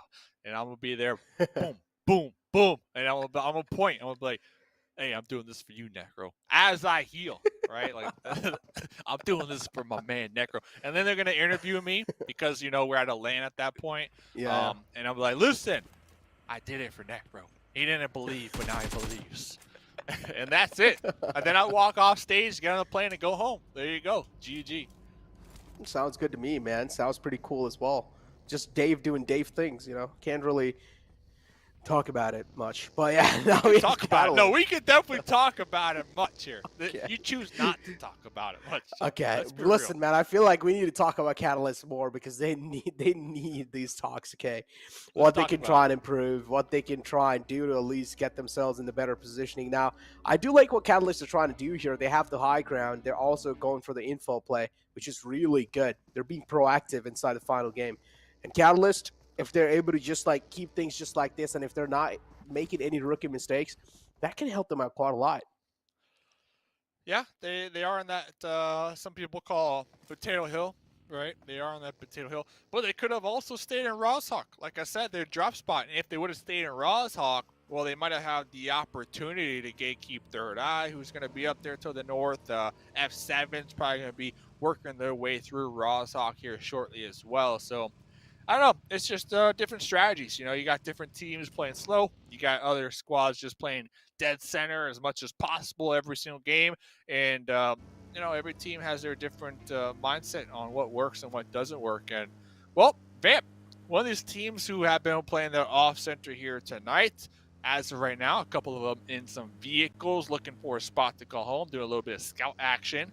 Currently in 4th place overall. So the off-center kind of strat has been working out for Vamp because they got 27 placement points and 14 elim points. So definitely a team that has been showing here so far that they know how to survive. Oh, man. Teams, if they know how to survive, they probably do. Maybe Katalysts are struggling in that factor, but it's fine. they can try and work off of it. I mean, the first 5 games is fine. You still have the rest 2 days to work with. That means 10 games in total. And as you mentioned, there's not really a huge difference in the top 8 spots. So Katalysts can, of course, take their sweet little time. Maybe they can try and make a comeback happen on day 2. Imagine, Dave, Katalyst is one of those teams that just likes to play around with their emotions in the first day. And then the second day, you just see a complete different team. It's like, what exactly is going on? Yeah, I mean, even right now, this game, if Katalysts get a chicken dinner with 5 kills, boom, 8th place. Just like that. Boom. Easy clap. Easy clap. Not the player boom, but boom, like boom, we're in 8th place. Yeah. Yeah. TacoLovers, though. There we go. Spotting out a rotation all out in the open. 100 troubles. It's like they like to get trouble on themselves all the time. They like to get themselves in trouble. But still, for now, they're going to be a little safe. Found themselves a compound to work with. But are they well aware of what's going on in the surroundings? They did spot one man out in the far phrase. But Taco, I personally don't like the separation that Taco is showing here. Not at all. This hasn't really been something they've been doing here tonight either, right? They got a 2-1-1 going on right now. And Taco, we know the TacoLovers, they're stronger when they're grouped up. They're stronger when they move as a unit. It's really been playing in their favor here tonight as they are in 5th place with 13 elim points. So they've been doing a really good job. And next zone goes up. Oh, looks like one of the Tacos are going to be caught off. They're going to be down. They're out. We were just talking about the separation from them, right? Like, man, you hate to see a Taco get taken out this early on. Oh, no. Cute little Taco. Not alive anymore in the game. How you feeling, Dave? Well, last season, it was PMCO. The TacoLovers, they said, hey, Dave, if we make it to PMPL, we'll send you a shirt with the Taco logo on it. I don't forget. Yeah, I don't forget. I remember that type of stuff. Hey, look, this time you did not, listen, this time you did not go with Taco, okay? I was the one who went with TacoLovers, so I deserve that shirt. Whoa. Okay? I deserve you trying to steal my shirt? I mean, I will do that because you did not go with them this time, okay? It's 2022, man. New year, new things. How about we both get a shirt? Because I'm still a TacoLover fan. But I need a shirt on my size, though. They got all types of shirts. Maybe I'll get a hat, too. A little TacoLover cap. Plushies, too? I'm over here, though. I'm over here straight chilling. As Vamp, doing the same thing, taking some pot shots with the mini out there and the distance on the Chosen. Definitely a team that you need to watch out for. But look at the Chosen. They do have a little compound to work with, but they got Vamp to the south, taking some shots through these windows. And then also 100 troubles out there to the east side on the top of the mountaintop, the top of the hill. So the Chosen, safe for the time being, but a lot of enemies kind of near them. Enemies near them without a doubt.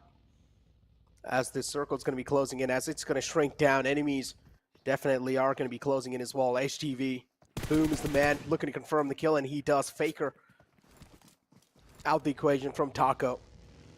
Such an unfortunate outing for TacoLovers in the final game.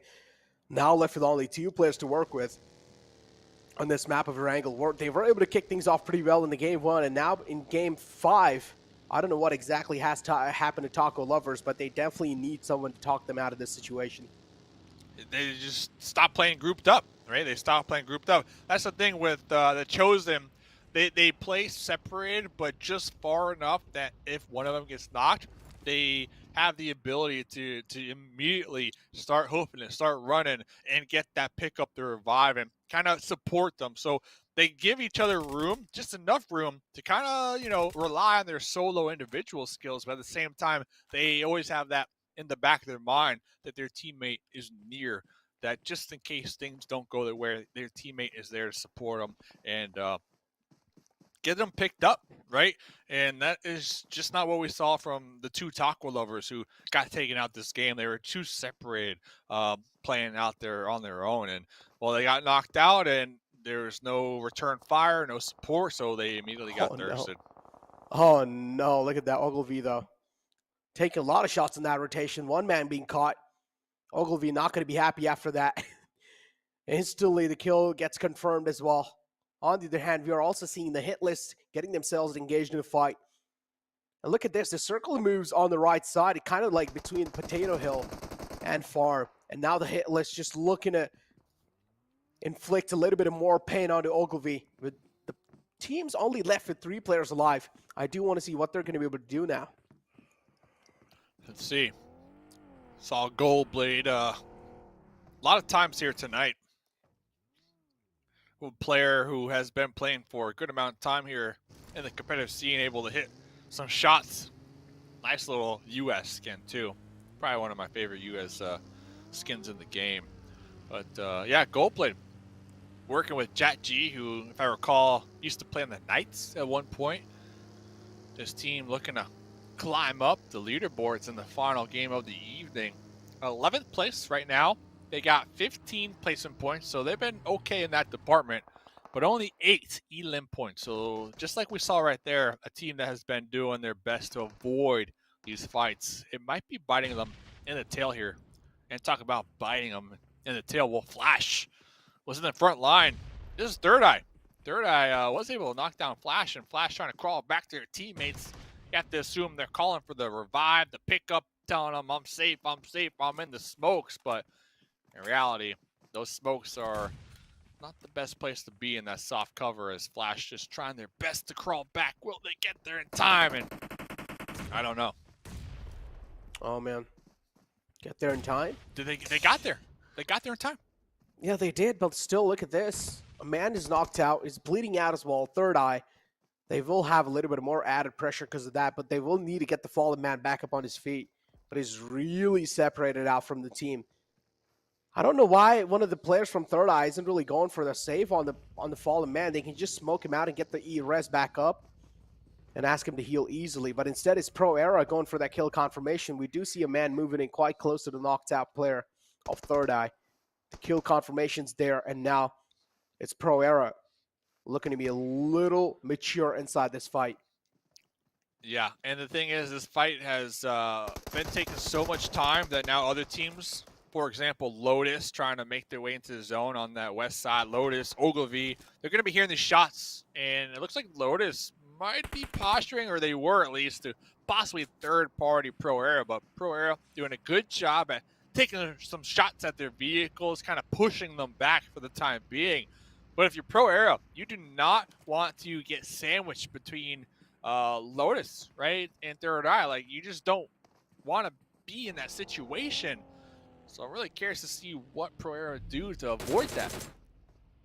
Oh, man. Got caught out in the blue zone. Kiyoshi taking a decent amount of damage onto himself. And again, if you talk about med situation, each and every single player inside this lobby, I don't know why, they just don't really have that good of meds to work with. Maybe next time they will need to try and stack up on those. Let's see as things kind of sizzle out, the calm before the storm. At least for these teams out here on that west side, because the next zone did shift, and these teams aren't too far from it, right? We see Thirdeye, they're actually in it. But over here, look at this. TacoLovers, remember, they're down to just 2, now 1. Reckless, the last Taco alive here. 2 games in a row, UMP in hand. Looks like Vamp going to be closing in on that first story compound that they were holding down, and the teamwork right there. The hit Reckless from both sides, both angles, with the UMP spray down. It's just too strong to handle him. Looks like Vamp were able to acquire this very centralized compound here in this zone. Oh, man. And Vamp, as you mentioned, got themselves a really good positioning as well. Are they going to be able to hold it off pretty well? That's the question. Are they going to be able to turn that positioning or use that positioning for their success? That's what I'm wondering. Pro Era inside this game, they're looking really good. The way they were getting just decimated by all the other teams, but this time it's Pro Era looking a little bit proactive inside this game. But as I say that, I'm just cursing them. It's a huge caster curse coming through. Oh, yeah, look at that. They are going to be utilizing those trenches, though, down there for the cover for the time being. And they are in the zone. They are in the zone. And look at this. Lotus is going to be sidetracked here. Going to be taking the push. Oh, Basalt. Woof. Tagged with the scar from Peaceful as Trey looking to get that flank, that wraparound. Looked like Trey was trying to change your mind at the end. Oh, my Trey God. Through the smokes, catching Jess right there, midair. Trey, Oh, no. not done yet, making that U-turn, pulling back around. That's a lawnmower right there. Trey has been in the buggies all night long too, by the way. All night long doing the same thing, and I understand why. It's been working out big time. Yeah, it's been working out. Players are just not able to connect shots at him. He's not getting punished for doing so. So as long as if something's working out, why change it? On the other hand, the hit list, Jachi finds an opening on the K19. But on the other hand, the reply comes in through from the side of Vamp.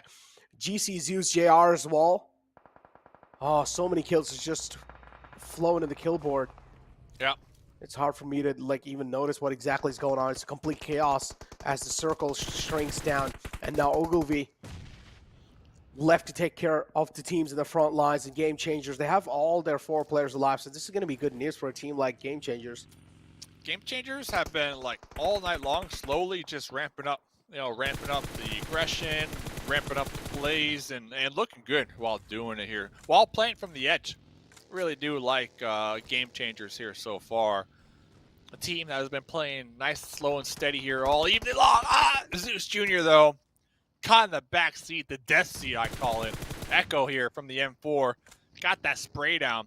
They should be able to pick up Zeus Jr. though. Russell behind this tree, gonna be tossing some of these grenades, but that boulder just too strong now. Back to your point, look at this, Vamp. Next zone, their compound, bam, right there on the edge. So I'm really curious to see how they hold it down, like you said, how they defend that complex. But over here, though, still in the north, we got Jason. Is Jason still alive? Because Jason has been just clutching it out all night long for Ogilvy. No, Jason was spotted. Oh, no, Jason now being shut down. Jason's kind of like a huge man. If Jason's alive in the game, there's going to be a huge threat. And Ogilvy will be able to pop off. If Jason's being taken care of, then Ogilvy as well will pretty much crumble down. So Jason's kind of like the star player for that team. Mute, taken down quite low with that nade. But here comes the push from Bolty. Spots out the Toes, and that's all he needs. Toes being taken care of, and GameChangers. I like the way how they've changed their game as well. Yeah, they've been ramping it up. They've been. Yeah. I think they were a little nervous, maybe game 1, game 2, but now they're feeling good. Whoa, whoa. Oh my god. Oh my god is right, because look at that. There's a lot of people down. 100 troubles though. They're trying their best, at least to fight back.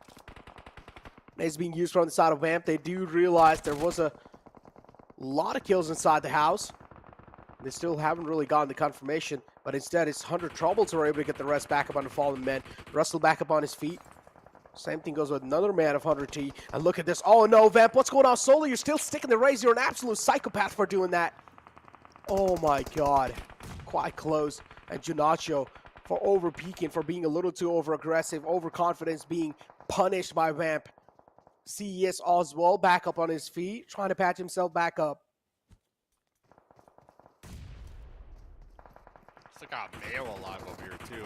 Mayo and Benny. We saw Mayo last game kind of clutch it out. Looked like Russell was able to get the pickup. Mayo is inside the building though. Gonna be tossing Molly on a second story. That one should be good. Bouncing off the roof right there. Gonna be trickling down as Russell burning alive. Mayo, talk about the game sense right here. Mayo, 5 elim points so far. And Vamp taking out 100 trouble. So I'm going to keep saying it all night long. 101 troubles. That one being Mayo, the breacher from Vamp. Oh no, a man falls down on top of the flames. And well, that's not really looking that great. There we go though, Vamp. Now left with only 3 players to work with.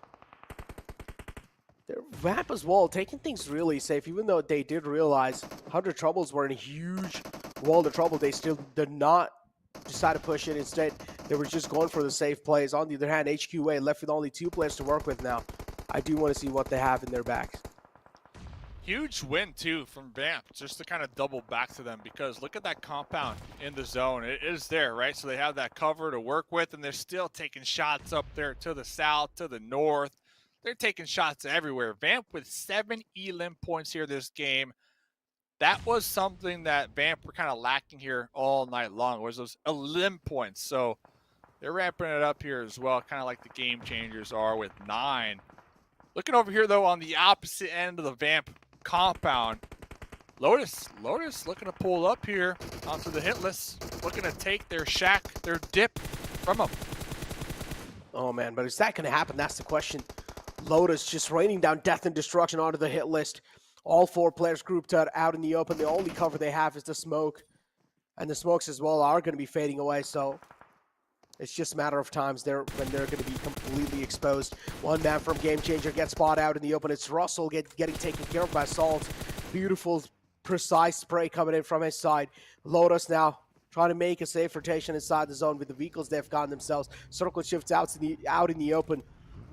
All the teams are just on the edge of the zone. Hitlist trying to pull up just a little bit right there. Ooh, Glenn popping out right there with the spray, the red dot M4. And look at this, not slowing down anytime soon. Pulling up. Oh, Casper popping up with the Glacier M4. Just too strong, but the squad mates from behind from the Hitlist able to provide the support, but not in time for Glenn before they got thirsted. Oh, no. Eliminated GameChangers out the game. I thought GameChanger at least will have a banger game for themselves, and they did. 15 points secured from that. That's going to help them out quite a lot to just catapult through on the overall rankings. But now Chosen, they're just making this push happen, clearing this house all across.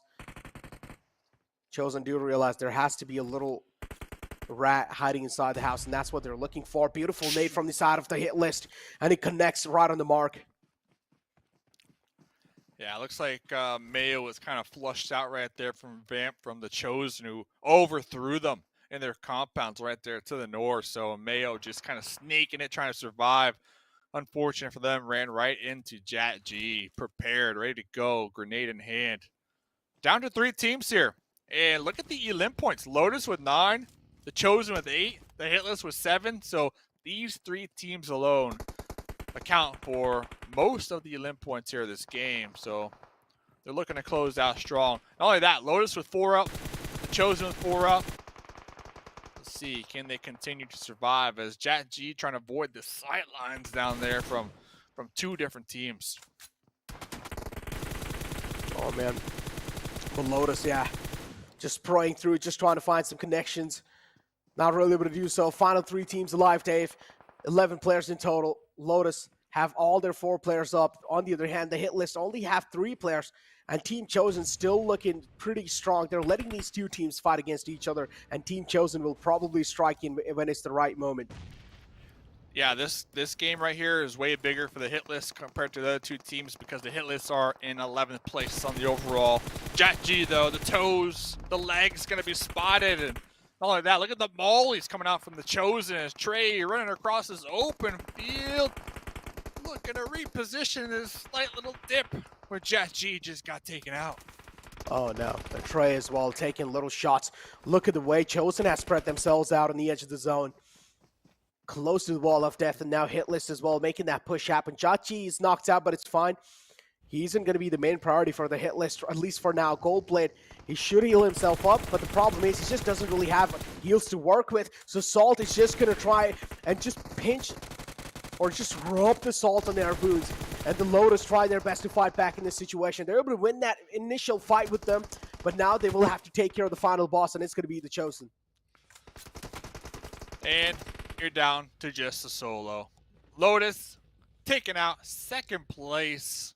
Oh, GG to them. Lotus have been consistent all evening long. Same could be said from the Chosen. So these 2 teams have, I'm going to say, been dominating day number 1 here. The Hitlist showing up here in this final match as well. Much needed to really boost them up the overall leaderboard. Let's check out the scores, though. Let's check out the scores. Let's get those exact numbers because I saw HTV, I saw Katalysts, and even K19 not really popping off here this game. And, well, here's the scores. What stands out to you, Necro? Oh, man. Nothing really standing out, right? The teams that I expected to perform that have done so. Overall, the Chosen as well, just keeping that consistency factor going, getting that chicken dinner. Lotus doing good as well. The hit list getting themselves a 3rd spot. Vamp as well. It was like coming inside the NA qualifiers. This is what your like overall team was that you picked. So Vamp as well, just delivering up to their name, living up to their name. Nothing really standing out to me inside this game. This was pretty much as expected. Let's check out that next page, though. Listen. I want to check out this next page, but I really want to check out the overall because tonight has been something else for a couple of these teams. TacoLovers, they started really strong in the day, but they kind of just slowly fizzled out, right? Kind of falling apart. Same could be said with Ogilvy. So I wonder if our production, if we do have those overalls available, because I'm really curious to see where those two teams in particular are going to find themselves. The other two teams, the Chosen, Lotus, I'm confident, man. They're going to be up there. They're going to be at the top. They're going to be looking good. They're going to be feeling good. They're going to have a bunch of points to work with coming into day number 2. But yeah, Ogilvy, TacoLovers, where you at? And okay, here's the overall leaderboard. So TacoLovers, able to just remain there in that top 8, tied with F7 Esports here. Oh man, as you mentioned, just tied with them. And look at this, the Chosen with 83 points. That's quite huge on Dave, considering the fact that it was just day 1 and 5 games in their hands. Chosen are able to live up to their name for sure. And then you have Lotus Esports right below them with 70 points. Vamp, and then you just look at the points difference between Vamp and Lotus Esports. Lotus Esports now definitely having that little bit of safety cushion to work with. I do want to see how they're going to be utilizing that in the future lines, or at least in the upcoming days, which is probably tomorrow. But yeah, TacoLovers, they had a really good first game, but then after that, things did look like it was kind of slipping off from their hands. Yeah, so they're definitely going to need to come back with a new game plan tomorrow to make sure not to continue to slip down, right? Especially with the competition, you have to assume they're going to be looking at the footage here from today and readjusting maybe their drop spots, their rotations, or even their play style altogether. So check out this next page. We're talking about the TacoLovers right there on the cusp. Well, these next teams, they really need to do something if they want to qualify, be top 8 to advance to PMPL, because we are officially done with 1 out of the 3 days here, Necro. So only 10 more games to go. Yeah, only 2 days, man. 10 more games. And as I mentioned, first day was the most instrumental day. First day was the most important day. If you were able to get a decent amount of lead in the first day, that would help you out quite a lot in the upcoming 2 days, considering you don't really have a lot of games and days in your hands. And now 5 games already out of the equation. You only have 10 more games left over here. So I do want to see what teams that are on the other half of the board, what they've got for themselves, especially GameChangers. They looked quite promising on the final game. I'm surprised with Thirdeye, right? Thirdeye being in 15th position right now. Every single match we had tonight, Thirdeye, they were always in a fight, right? They were always in a fight. They're always getting the spotlight. They were getting so much spotlight here tonight. And the reason I'm surprised is because they only got 2 placement points and they're in 15th with all of that spotlight here that they were able to get here tonight. So you got to assume they're going to be trying to get those placement points here tomorrow to kind of balance it out. But ladies and gentlemen, Pro League North America qualifiers, 10 more games to go starting tomorrow. Don't go anywhere. Thanks for tuning on in, and we appreciate you. Keep playing PUBG Mobile.